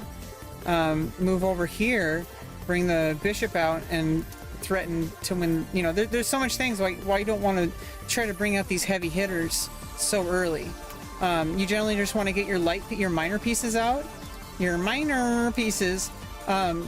and your bishop, and you want a castle to protect your king. And you don't really want to move your flank pawns. You definitely, unless you really know what you're doing, which at this rating you do not know what you're doing. I don't even know what I'm doing, and I'm more intermediate level. I would highly recommend not playing openings that open up these pawns, unless you like, you know, I would say like unless you're like over like 2200 rating or something. I mean, maybe like 1800 plus rating. This is like this is the bird's opening. You're basically you're trying to get the pawn in front of the knight so that you're not hindering the pawn. And then there's like certain ideas, but you are exposing the king. You're creating a weakness, and there's really no reason. And if you really know what you're doing, you can handle it, but you can't handle it. You can't handle the truth.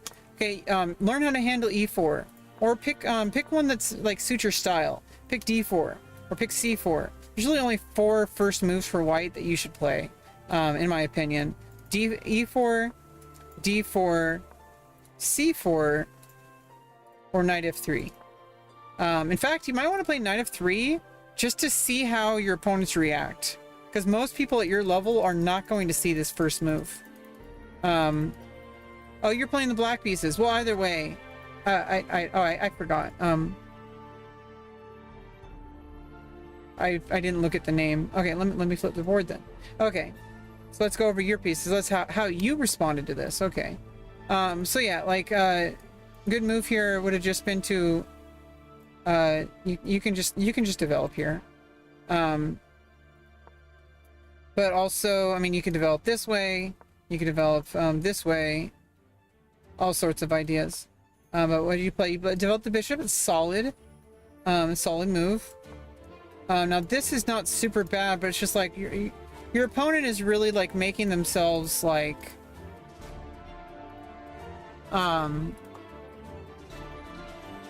he's making himself like unnecessarily exposed. He's exposing himself.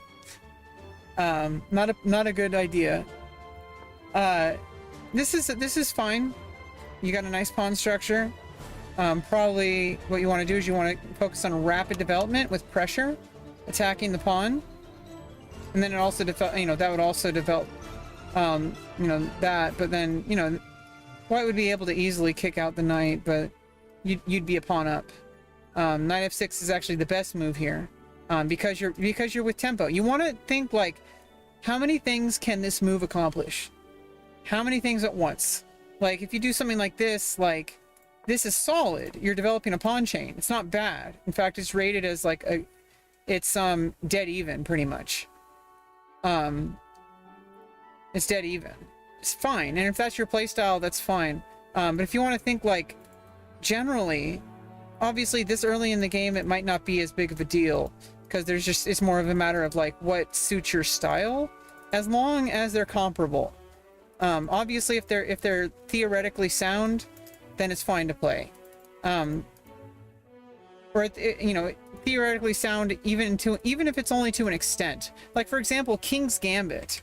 Like a lot of people will crap on the King's Gambit, but even like grandmasters will play King's Gambit.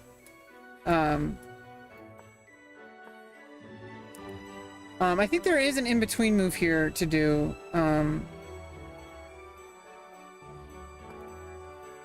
Not really, I forget which. You're preventing the rooks from coming out. Yeah, the thing is you don't need to worry about the rook. This is the thing. When you see your opponent doing something like this, you do not need to worry about this. Because you have 2 pieces right here. The bishops, they're very long-range pieces. And this is like a core concept of like the bishops. So this is why a lot of beginners will play these types of moves. Like why white plays these types of moves. They're like, I want to get the rook out. I want to start attacking with the rook. But the thing is that this is easily preventable.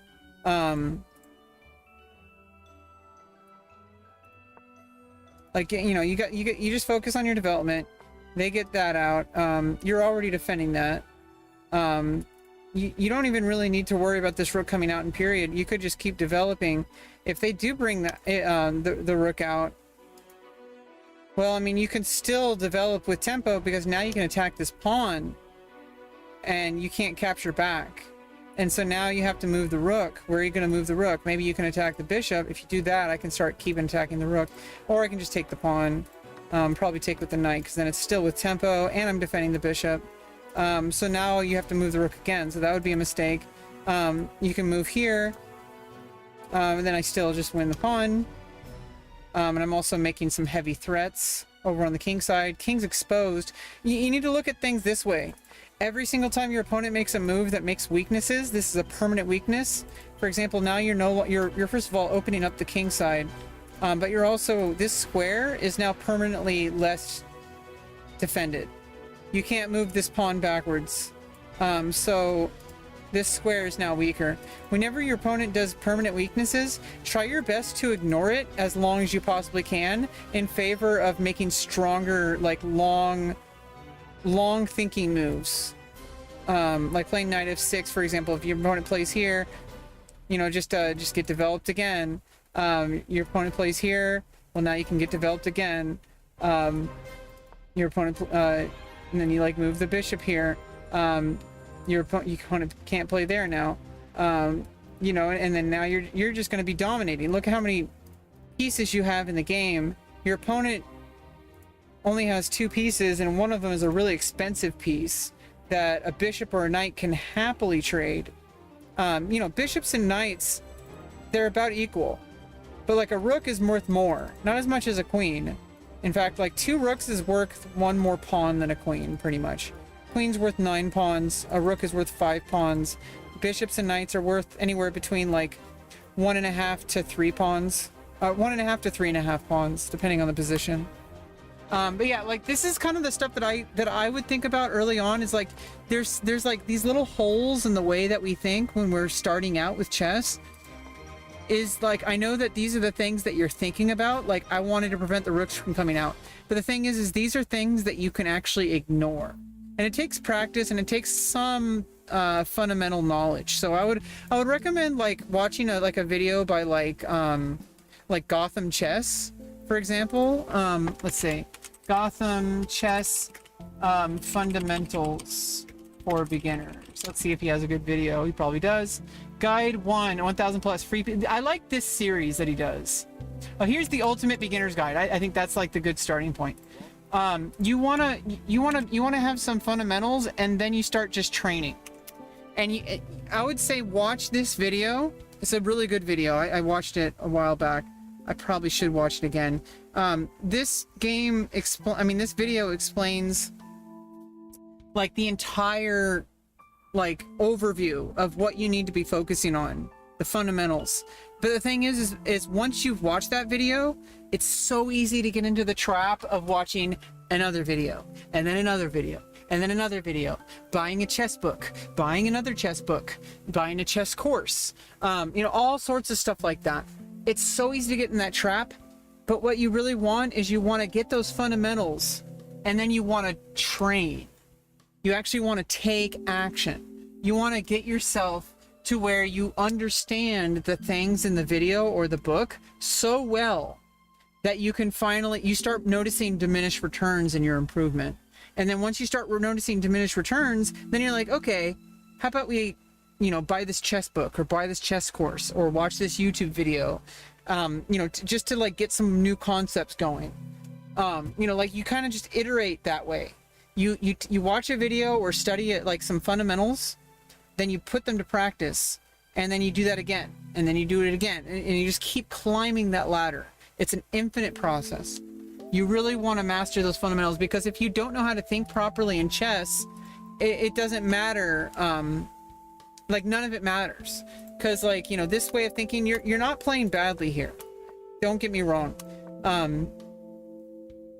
Your opponent could be playing worse too, but your opponent could be playing a lot better. But this is actually just fine, honestly. But then when you start noticing like your opponent's making way too many moves, right? Way too many moves. When there's still so much to be developed. Your opponent moved the 3 pawns and one of them twice. So that's 4 moves that were just pawn moves, 2 moves that were just a knight move. Your opponent has a knight, a bishop, a queen, has 2 rooks, a queen, a knight and 2 bishops that have not left their starting squares, and white is taking all of that resources away from himself.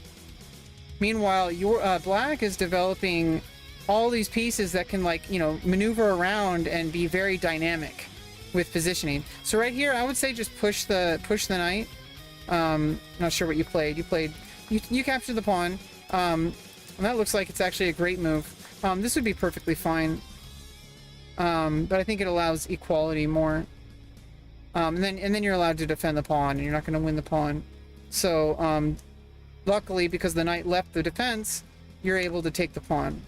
Now the knight here comes over here. Now you can take that pawn.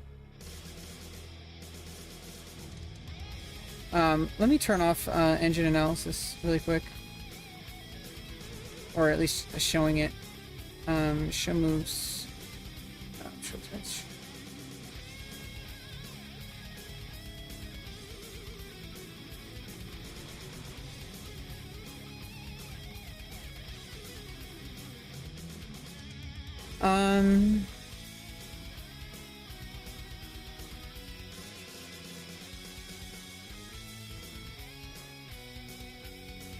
I guess it's just gonna show the lines.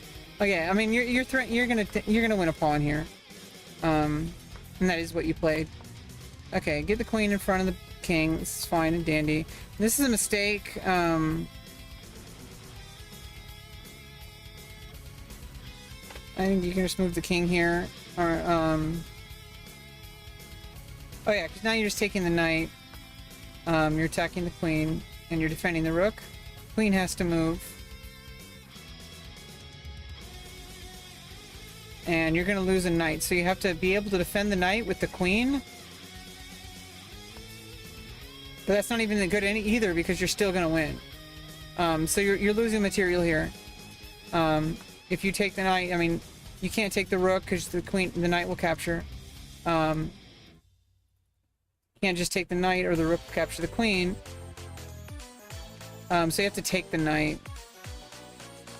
And then the queen takes, knight takes, king takes. Oops. And now white's completely winning. Two rooks, 2 bishops, and a knight versus 2 rooks, a knight, and a bishop. So you're down a whole piece here. You do have a nice pawn chain though.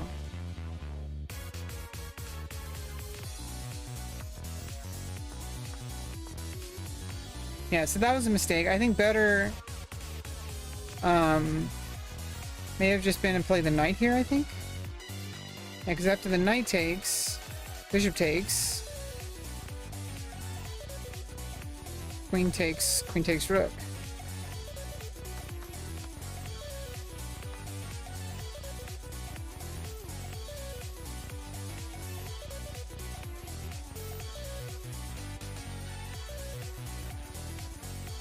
Yeah, and you win a rook. Yeah, so that would have been better.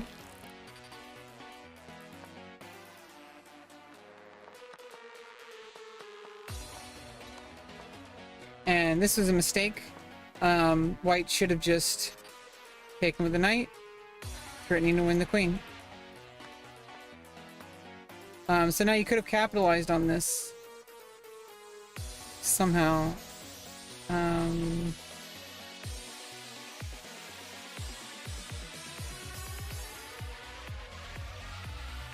I'm just moving the queen here. No.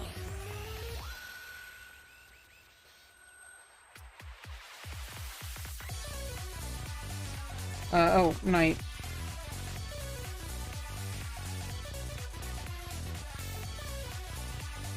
You're gonna win a rook. I think, oh, I guess queen takes f2 here, but then... Oh yeah, then you lose a queen.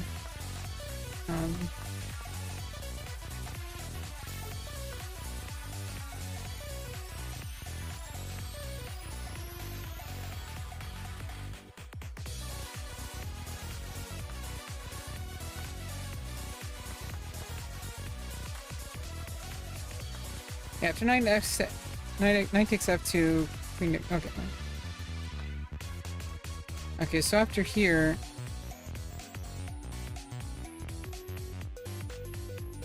bishop g4, attacking the queen, and it's pinned to the king, and so you have to capture, and you just win a queen with check.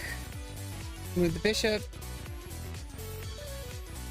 and you just win a pawn here. You're threatening to win a rook. Can't move the rook anywhere without being captured. You take the knight, possibly. Check. And then just win a threatening, like, checkmate, pretty much. Queen is pinned and bring the bishop back. Yeah. Pawn takes knight. If pawn takes knight... Wait, what are you talking about?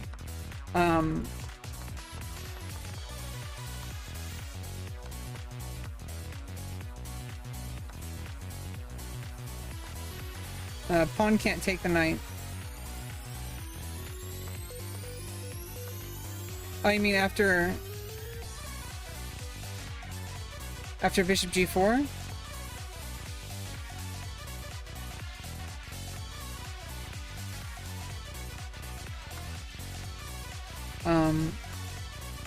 I guess you just recaptured the bishop. Okay, 4, pinning the knight. And then bishop takes, then you just take a queen. Knight's pinned. Still complicated, but it's completely winning for black here. Like, it's not even a question. First sack the knight.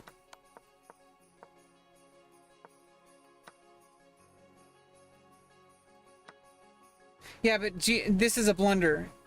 You don't have to take here. You take with the rook, and it challenges the queen.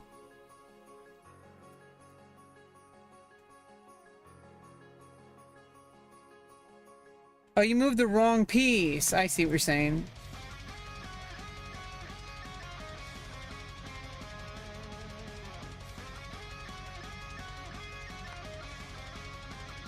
You were trying to go here.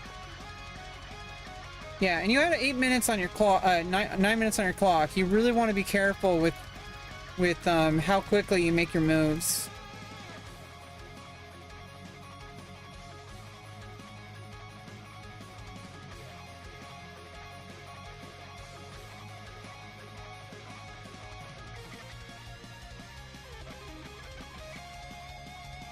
Yeah, you can't sack the knight first because you're just going to check anyway, and then you win the...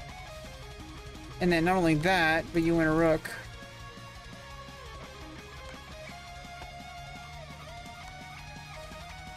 You don't want to take with the queen because you lose the knight. And it's with check. Nice check, mate. Check.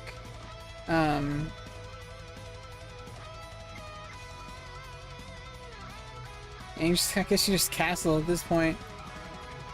Yeah. So yeah, this is a mistake.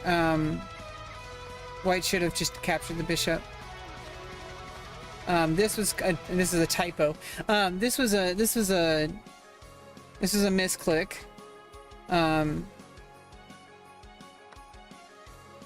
This was a mistake though. Your opponent screwed up.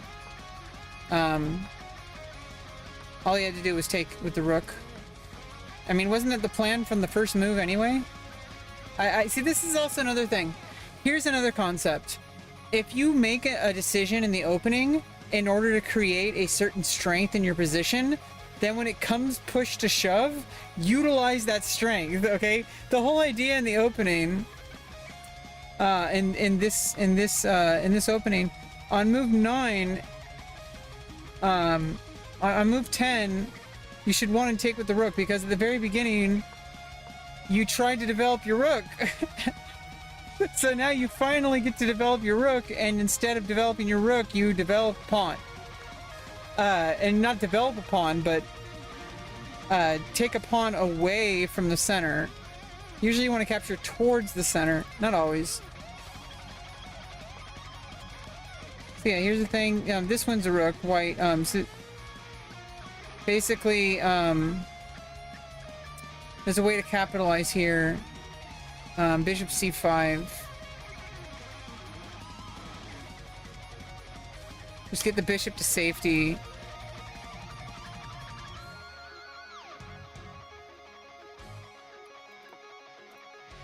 Yeah. That's fine too. But what, knight takes c7, just captured with the knight. And now you're trying to like x-ray to the pawn. But I think you can just push the pawn here. Or check. Yeah, that's a really good move. It's the best move. Would have been better just to capture the knight.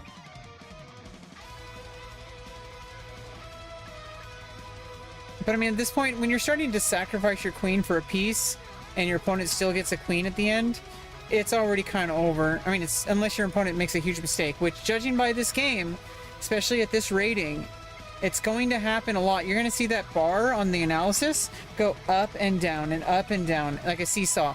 Basically, your goal is to make as accurate as moves as possible. That evaluation bar should stay around the middle. Once every single game of yours stays that way for pretty much the entire game, and then gradually as the game goes on, you want it to get more towards your favor. That's when you know you're playing really well, when you're playing consistently and accurately. Because if it's jumping up and down opposite, like mate in 3, mate in 1, mate in 3, mate in 2, mate in 3, it's like when you keep getting like these like evaluation bar jumps, it means that you're not looking at the board long enough. You're not looking at the consequences of your moves. You made money? Nice. Making money. So this is all just kind of history from here. Nothing really too crazy. This is a bad idea because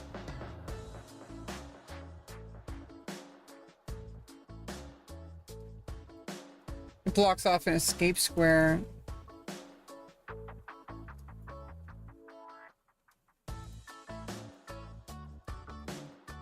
Yeah. Queen f4, king c3, and then... Oh yeah, and there's actually mate.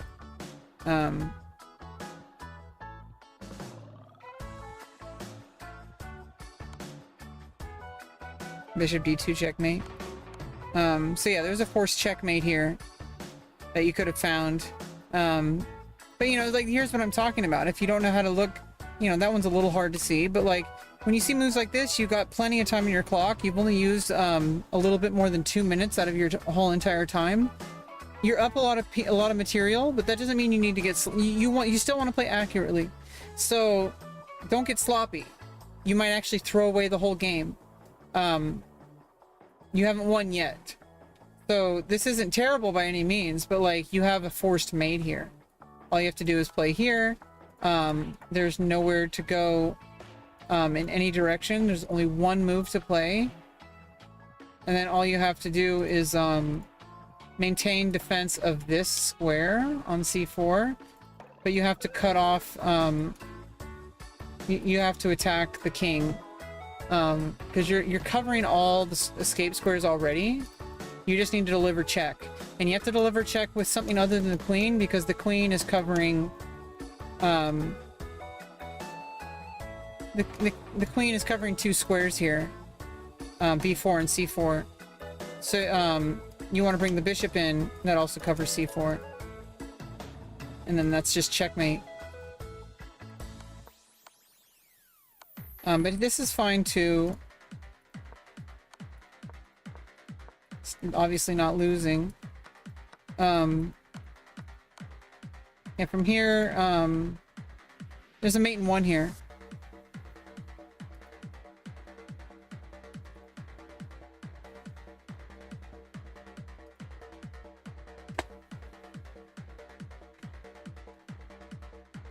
Is the bishop.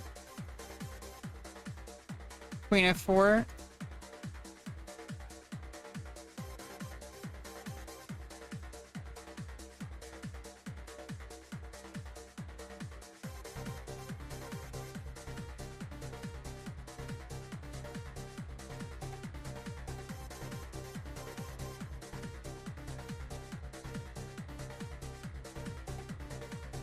Yeah, so it's like, you know, there's actually checkmate here. So like you have enough time on your clock, you're way ahead. You want to start trying to say, how do I defeat my opponent? You know, like you want to start thinking like, how do I play accurately? When you have this much time on your clock, it's tons of time. Don't ever play haphazardly.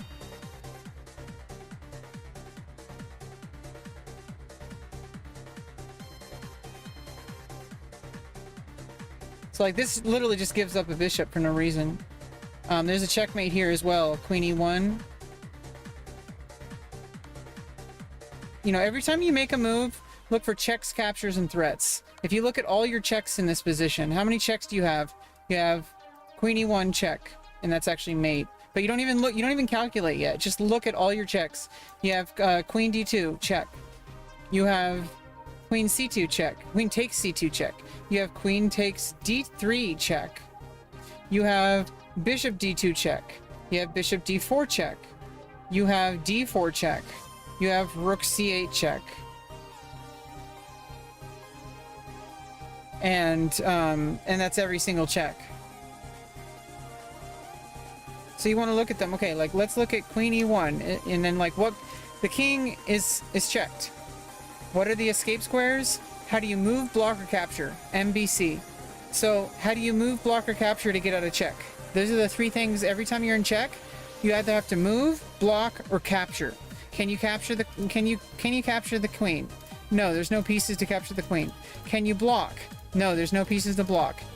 Can you move? Okay, well now we have to look to see if we can move. You're under check. The queen and the bishop are covering d2. The bishop is covering d4. The queen is covering b4. And the pawn is covering c4, which means that this is checkmate. So this is how you want to think. You want to think, let me look at all the checks. And then if you check out all the checks, if you look at all the checks and none of them look any good, and then you move on to captures. If none of the captures look good, then you look at threats. Checks, captures, threats, variations, CCTV. Yeah, we could play a game, and then if you want to be like Magnus Carlsen, then what we want to do is you always want to be thinking about a chess position in your head every single day of your life. You always want to be doing tactics puzzles. You always want to be playing games. You always want to be reading chess books.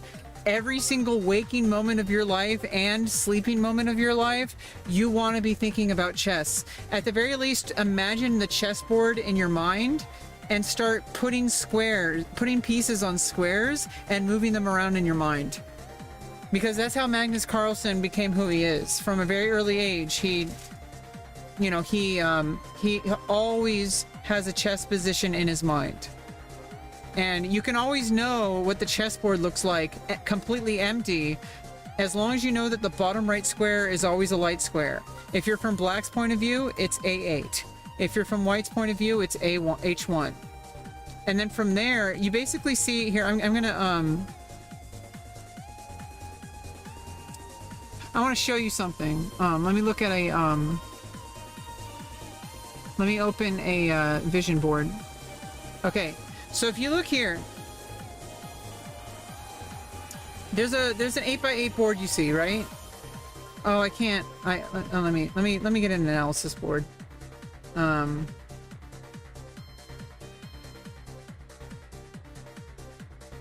me open an analysis board. Let me set a position. Let me just make a clear board. Okay, let's load it. Okay. So basically, okay, cool. This works. Okay, so basically you see an 8x8 board. And you know, at first glance, that's what most people see. But what I want you to start thinking of is we always say white to the right, right? H1 is a white square, is a light square. H8 is a light square. Now, what I want you to start thinking of the board is instead of an 8x8 board, I want you to start picturing it as 4 quadrants of 4x4s.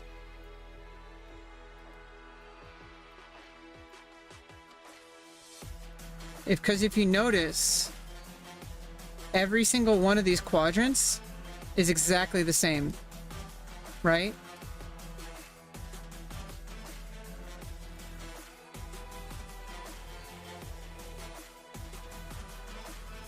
Every one of those quadrants is exactly the same. It's 4 light squares diagonally. It's a combination of dark, light, and then light, dark, and then dark, light.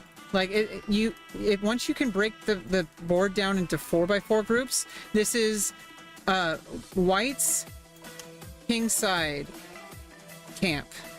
This is black's king side camp. And this vocabulary as well. When you can start becoming more accurate with how you define things, your brain can start having additional information, and you can think about the board in different ways. So this is black's queenside camp. This is white's queenside camp. Another way, and you know, this is like what Gary Kasparov and like Karpov, like I forgot who, like talked about. I think Kasparov. You split the board down in half, and you have 2 main sides. You have the king side, and you have the queen side.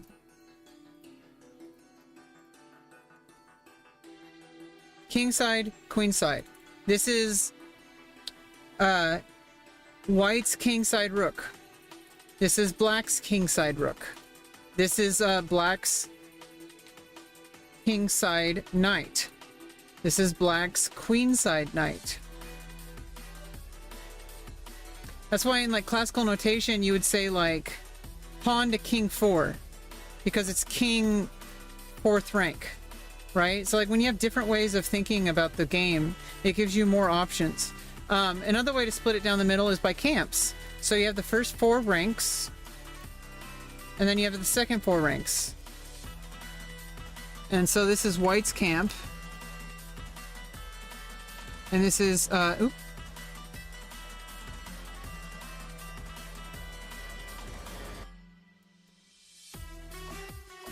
this is white's camp. And this is black's camp. So this is like the 4th rank for each of them. So it's 1, 2, 3, 4 from black's point of view.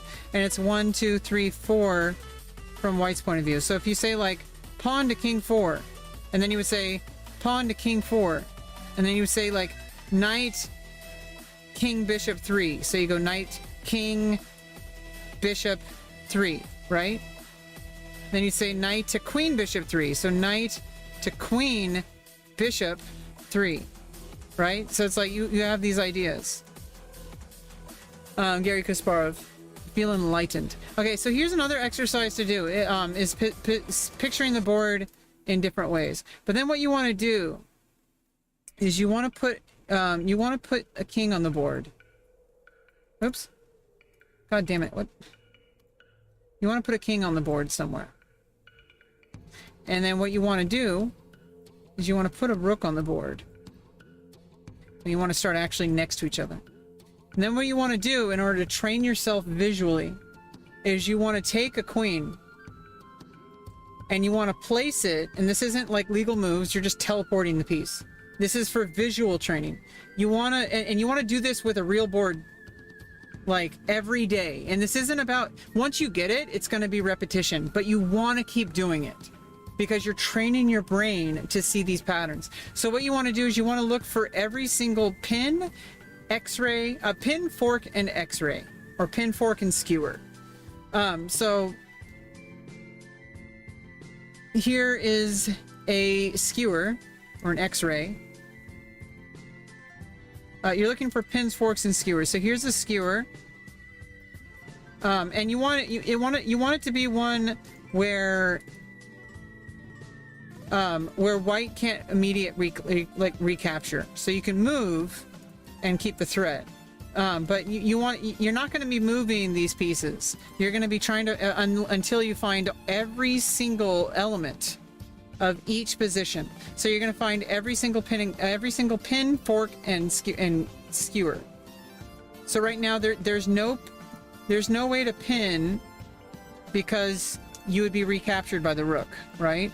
So you can't pin. There's no fork because they're opposite colors, and this is not a knight. It's a queen. So what you want to do is there's no pins in this position. There's no forks. There's 2 skewers, and they're also like not even that good because you can move because you can move it, and it would just still be threatening. You wouldn't be able to recapture. You wouldn't be able to capture the rook. So it's actually not even a good skewer. But you're basically just looking for. It's not about like whether or not they're good or not. It's about seeing them. But then what you do is you move the rook 1, and you're gonna move in this pattern.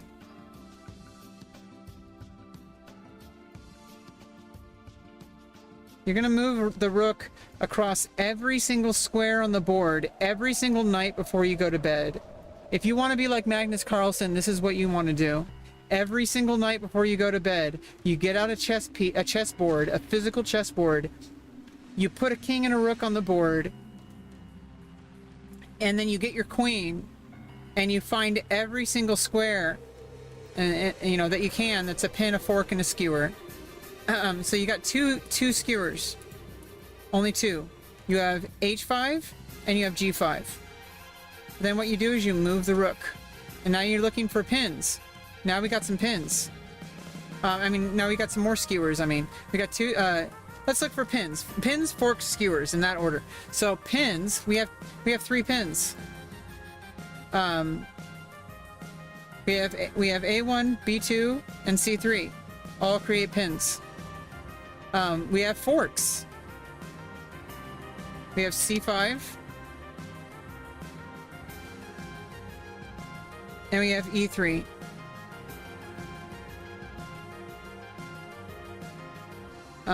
Do we have any other forks? No. No other forks. So you look for every single instance, and you try your hardest to find 100% of them every single time.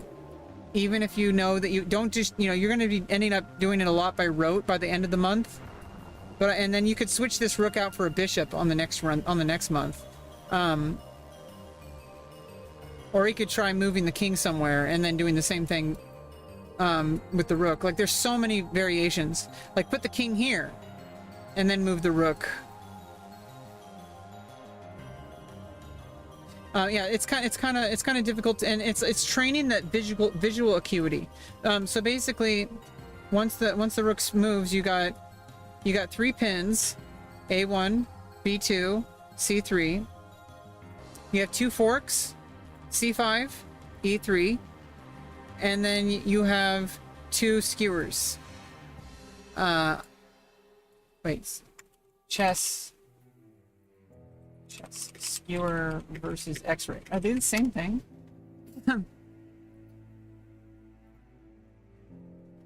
Yeah, no, they're not the same thing. So skewers were more valuable pieces behind it. So there's 2 skewers.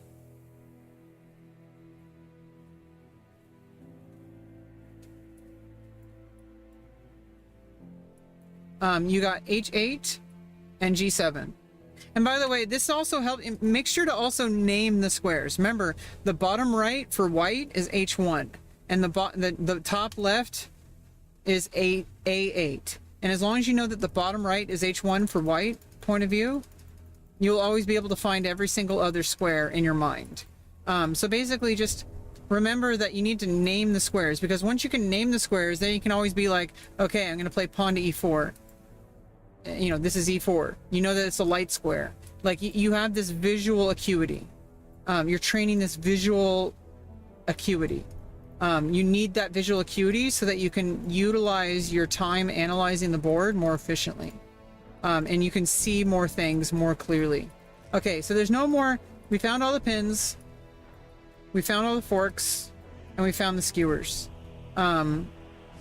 Then you move the rook again, and it's going to be the same kind of as the first one, right? So there's two skewer. There's no pins because it's not on a diagonal. You'll notice when you do this that the pins are only when the king and the rook are on the same diagonal, and only when there's a space between the king.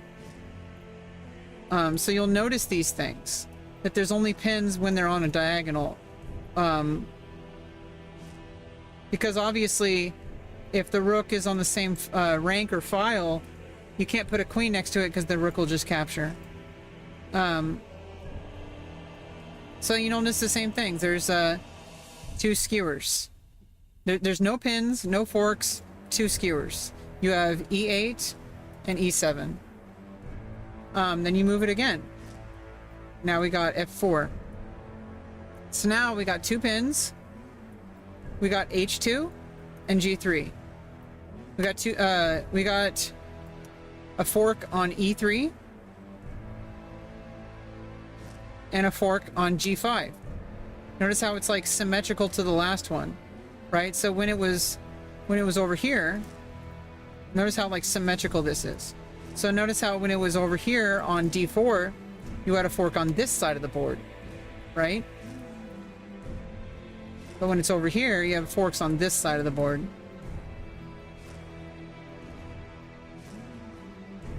And so we have the two pins, H2, G3. We have fork on G5, E3, and we have skewer C7, B8. And you do it again. We have no pins because it's on the same rank. We have no forks because they're on opposite colors, and it's not a knight. Remember, a knight is well, first of all, no. You can never fork pieces on opposite colors.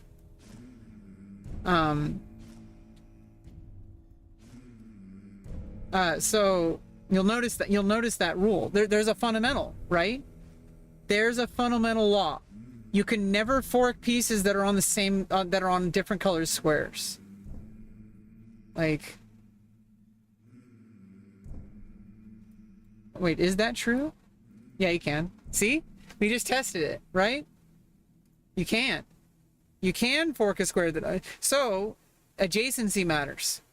So if you're right next to each other, you can't fork them.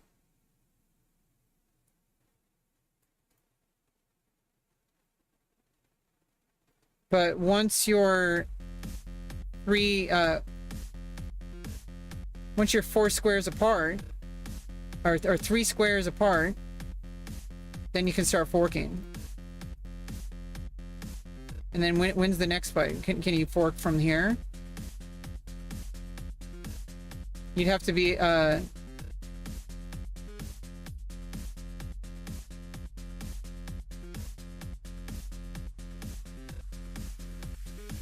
yeah, you'd have to hit the diagonal somehow. Yeah, I don't know. So if you have it... Well, first of all, these are the same colors, right? Right? Yeah, you can never fork opposite colors. Because the queen... Wait, no, wait. Sorry. Can't. If the king is on the same file and the rook is on a diagonal, not the other way around, this is not a fork because the rook just captures. So now we just discovered a fundamental law without even like reading it from a book. We discovered a fundamental law. If a king is on the same file as a rook, as a queen, I mean, if the king and the queen, if a king and a rook are on opposite colors, the only forks that are available are if the queen is on the same rank or file as the are on the same rank as file at are on the rank as the queen, and the rook is on a diagonal. It has to be a rank or file plus a diagonal, and the rank or file can only be a king. So the rook has to be on a diagonal if the king and rook are on opposite colors. You see that? Like that's a law. This will always be true, and you can test it. You can test it. So like, this is what you do every night before you go to sleep, but you really want to maintain, like, eventually you'll just do this for fun, right? But like, you want to do this by like naming all the pins and forks as you move the rook across every single square with the king staying static.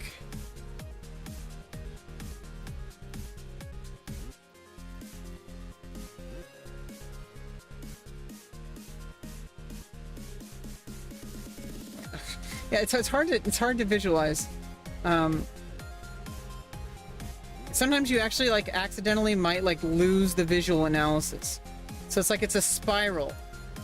You're going across the entire board, and you end on H1 with the rook on H1. So in that case, king's on a diagonal, rook's on a file or rank. But yeah, we discovered here's a fundamental law.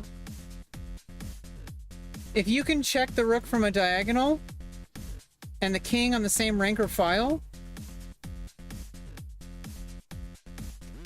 that's the only position where the king and rook are on opposite colored squares where you can create a fork. So I mean, like, yeah, these little teeny tiny laws really add up. We can play a quick game. Challenge me to a 10-minute game. Or I'll, yeah, I can put your name in here. Oop. IDK 709. What was your username again?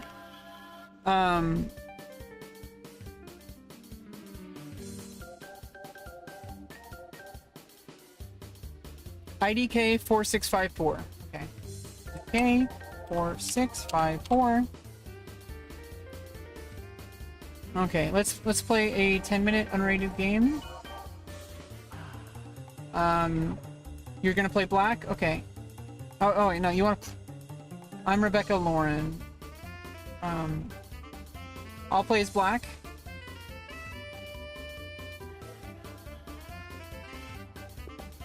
Okay, here we go. Oh, you have the same theme as I do, except for the pieces. Okay, you play d4. This is Queen's Pawn opening. I actually usually play the King's Indian with Knight f6, but I've actually started playing the Queen's game, which can lead into the Queen's Gambit potentially. So I'm just going to play the Queen's Pawn opening with d5. Bishop comes out. This is the London system, accelerated London. So what I'm going to do, I think being able to just develop my knight is a good idea.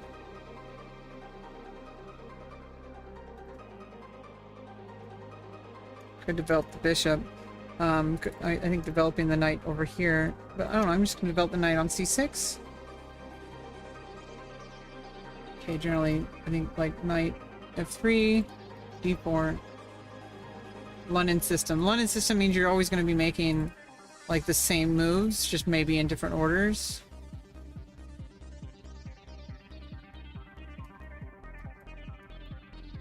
Oh, there's probably going to be a recapture at some point because there's going to be a knight of some sort. I've only had like experience by playing these openings and just looking at them afterwards.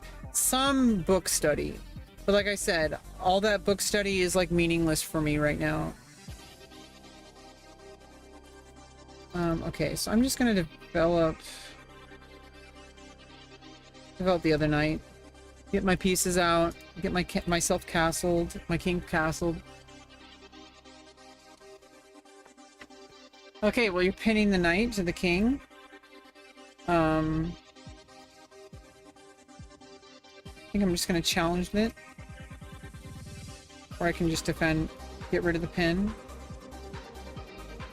And yeah, I'm just going to do that. Play it safe. Okay, knight comes in, defends the bishop. I'm gonna kick the bishop. See what white's plan is. Either to trade or to retreat. It's one of those two. I need to see how the game is gonna function. There's two very different dynamics. Okay, retreats backwards. Unfortunately, this like kind of wastes time because if you wanted to go to d3, you could have gone there in the first place. So that means it took 2 moves to get to this square instead of 1. So you're losing tempo. You're taking too much time to get there. Not super bad. It's not terrible. In fact, it's not going to be like game losing, especially at my level. I'd have to be able to really capitalize on it. I may or may not be able to do. I think just playing, just creating the pawn chain might be good. But if I can eventually reposition something, let's maybe get my knight here and push the pawn. Or, well, just like pushing here for now, getting the bishop, and then pushing the pawn later. I need to get the bishop out. I don't think the bishop should come out to d6 just yet, because then it doubles up my pawns, or allows white to double up my pawns. Okay, knight's coming out. White's getting ready to castle kingside. If only I had a pawn that I could put right here. That'd be awesome.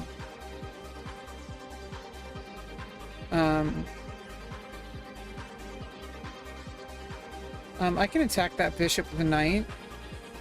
There's nowhere the knight can go. The bishop can go except for backwards. But what does that really accomplish? Not really much. I can pin the knight. If you kick, I take, and it doubles up pawns. If you castle, well, I can double up pawns. Any real threat? I mean, you can challenge the knight. Pretty sure you just castle and then just accept the doubled up pawns.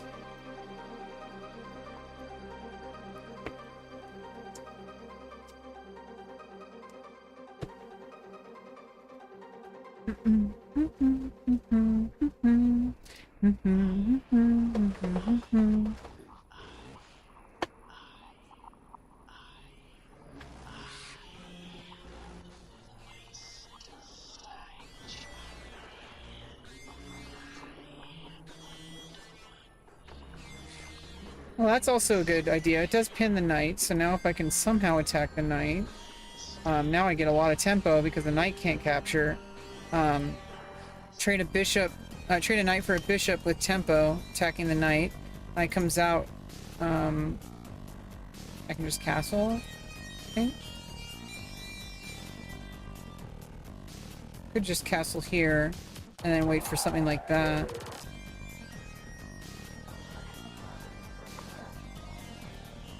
Yeah, let's castle first, get my king to safety. Probably a good idea. Probably a good idea. Probably a good idea.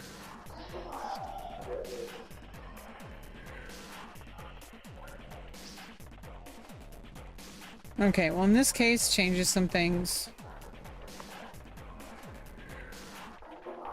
So now I think I need to take the bishop, queen takes, and then attack that way. Pawn can take two, but I think queen... Okay.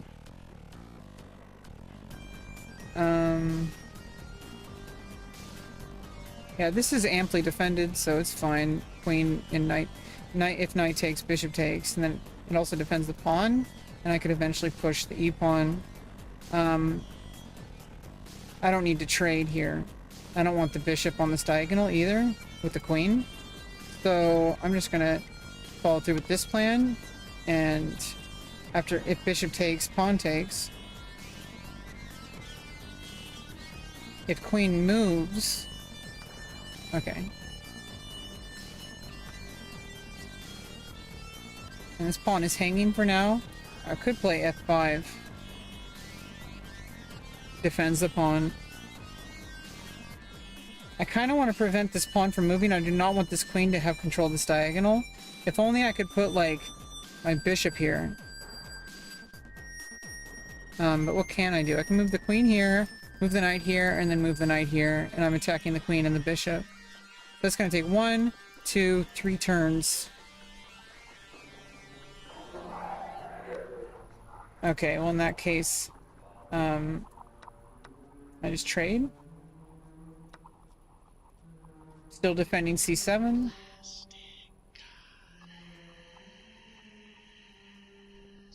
Pawn can come in, but I can just capture with the other pawn. Here's the thing. I wish I could move the queen right away, because I want to block this pawn. I can't push here because reveal attack on my rook. I want to defend this pawn first.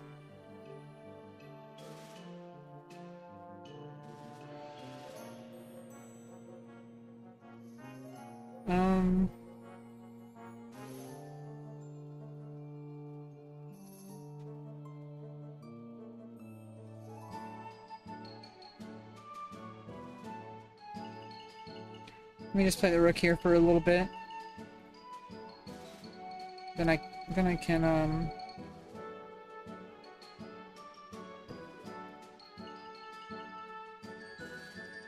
block the pawn.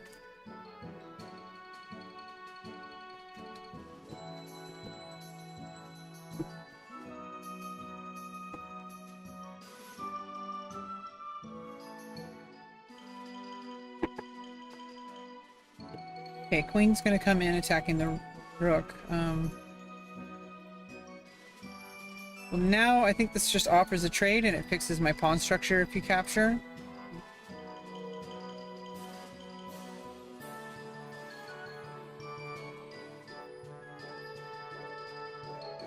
If you just go back, that's like some wasted tempo. Move the rook over here to prepare to push. The problem is the reveal. So maybe I want to play h6. No. I think f5 does need to be played. Okay, well that's just a free queen.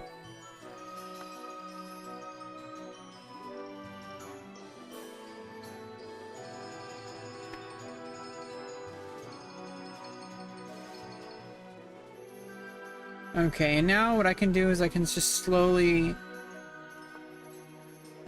create the Alekhine gun, or the Alekhine gun, or whatever, and then push. 'Cause I need to have some serious firepower in order to make this work. Get the rooks. I got an Alekhine's gun.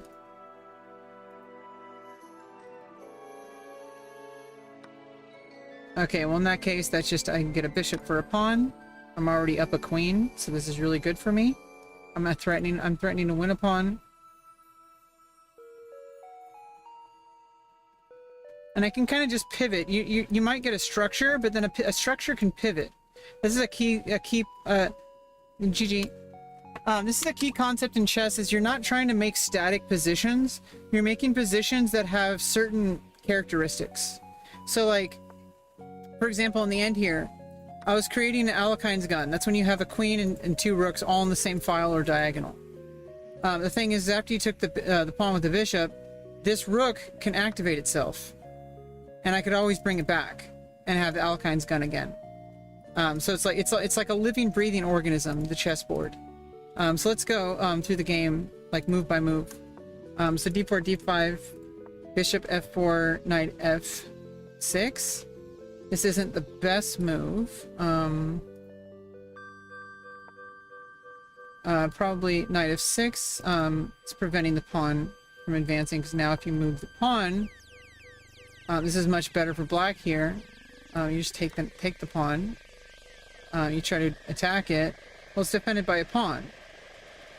You can even just bring the bishop in. So now you're getting all this development. But probably you want to bring the pawn in because that's an undefended pawn.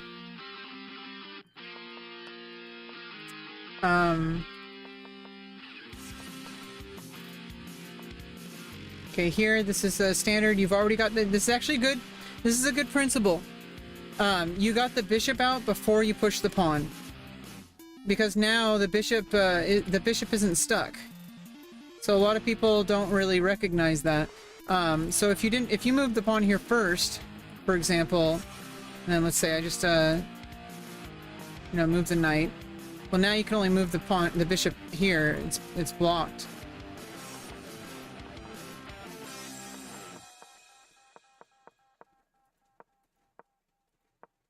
Okay, so...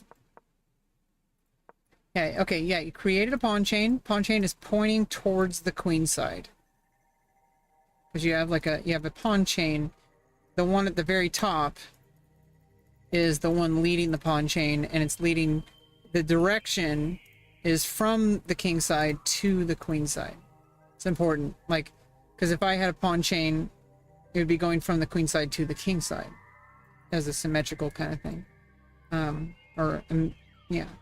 I'm just developing another knight, getting ready to castle eventually. Bringing the bishop out to pin the knight.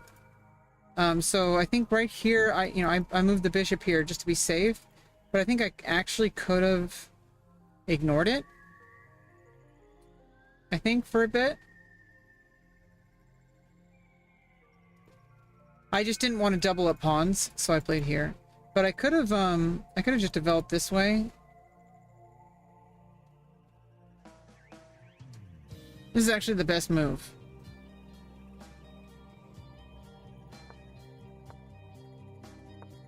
Okay, just developing a knight. Solid, but you might want to develop this knight first on the king side so that you can castle. Actually, I mean, obviously, for some reason I thought there was something there. This is the best one because even though this is also developing a knight, this develops a knight and it also gives you the ability to castle. So always try to think like, try to find the move that does the most things possible. Somebody wanted to play a bullet game. I'm actually about to end the stream. So maybe you can catch me. Maybe you can catch me this weekend.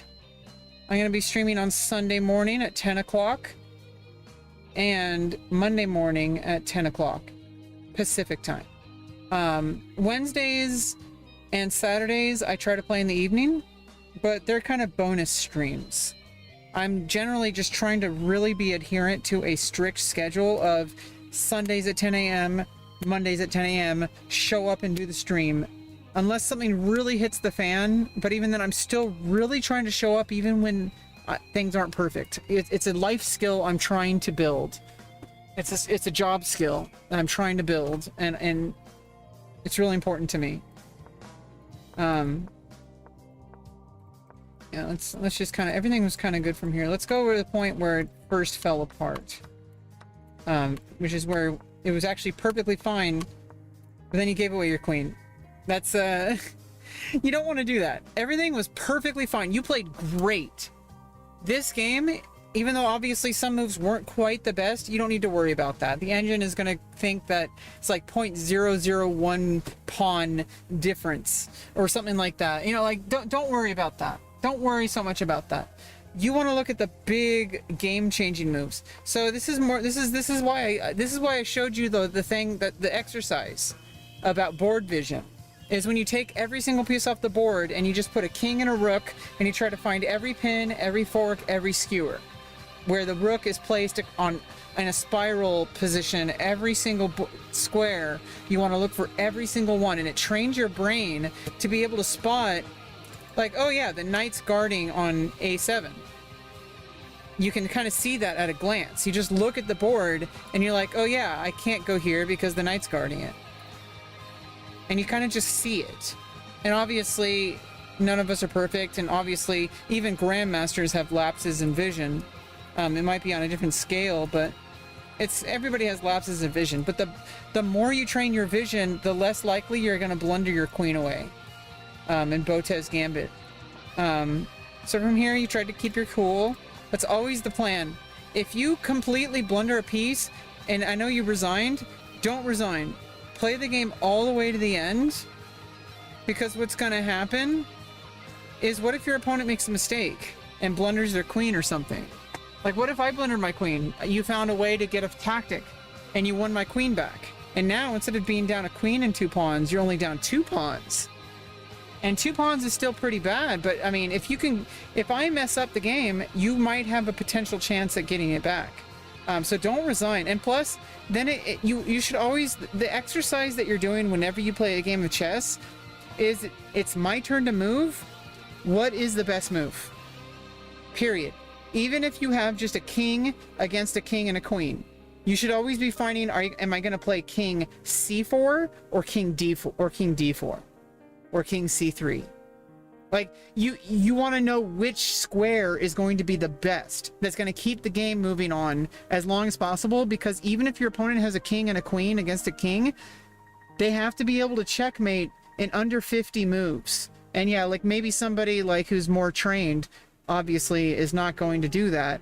But you should always try to stalemate or draw, because you have stalemate draw, you have 50 move draw, and you have threefold repetition draw. You can't ever give in, because it's possible you might be able to get a draw. Even if your opponent has a theoretically won position, if your opponent makes a mistake and puts the queen and king on the same exact squares 3 times, it's a draw.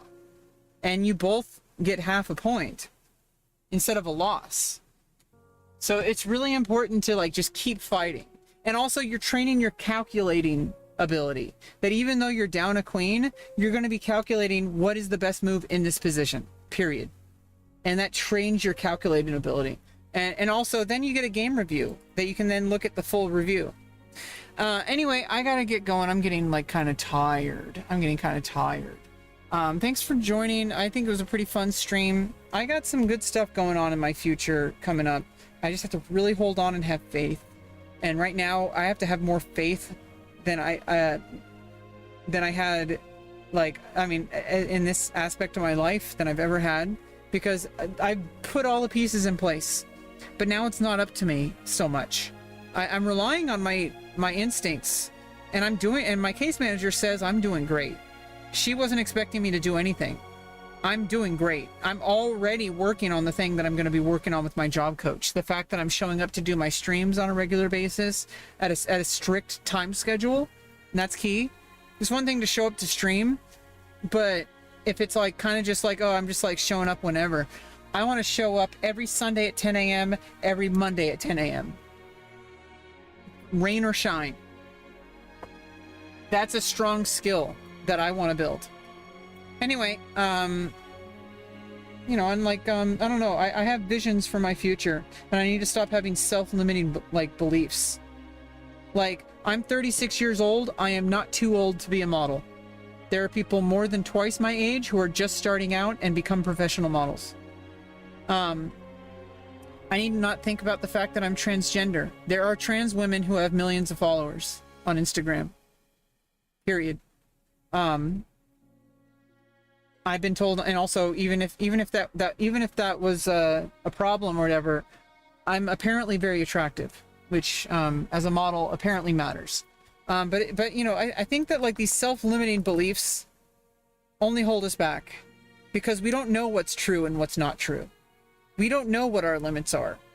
We don't know. It's like, yeah, you could say, oh, you're at a disadvantage because you're not like 18 years old, you're 36 years old. Like, okay, but what about the advantages that gives me?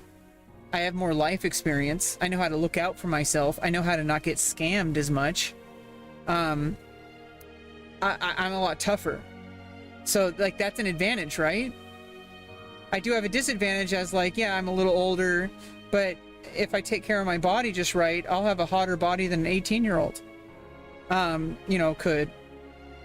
And also, besides all of that, that doesn't even matter, because professional photographers who are looking for models aren't looking for, like, you know, sometimes they're looking for the hottest thing, but, like, they want to accurately represent a product or service or something, and they need someone from a certain age group. or from a certain demographic or certain body type. They're like, hey, I need a 30 to 40-year-old trans feminine person. Well, I'm a trans woman. I'm 36 years old. I'm a model. Oh, cool. You're hired. It wouldn't, like, obviously I would be competing with other 36 to 40-year-old trans women. But I don't know. I think I could hold my own. Anyway, that's all ego, and that's all like imagination. That has no bearing in reality. The only thing that truly matters is what are my assets, what are my opportunities, and how hungry I am. How much work am I willing to do to make this a reality? And it should be any means possible. At least any legal means possible. And obviously, of course, I don't want to like risk, like, I don't want to like shoot myself out of a cannon into an airplane while it's traveling around the solar system at the speed of light. That's probably not a good idea. Okay, anyway, I gotta get going. I'm getting really tired, starting to get that headache that happens around like 2 hours into the stream, 3 hours into the stream.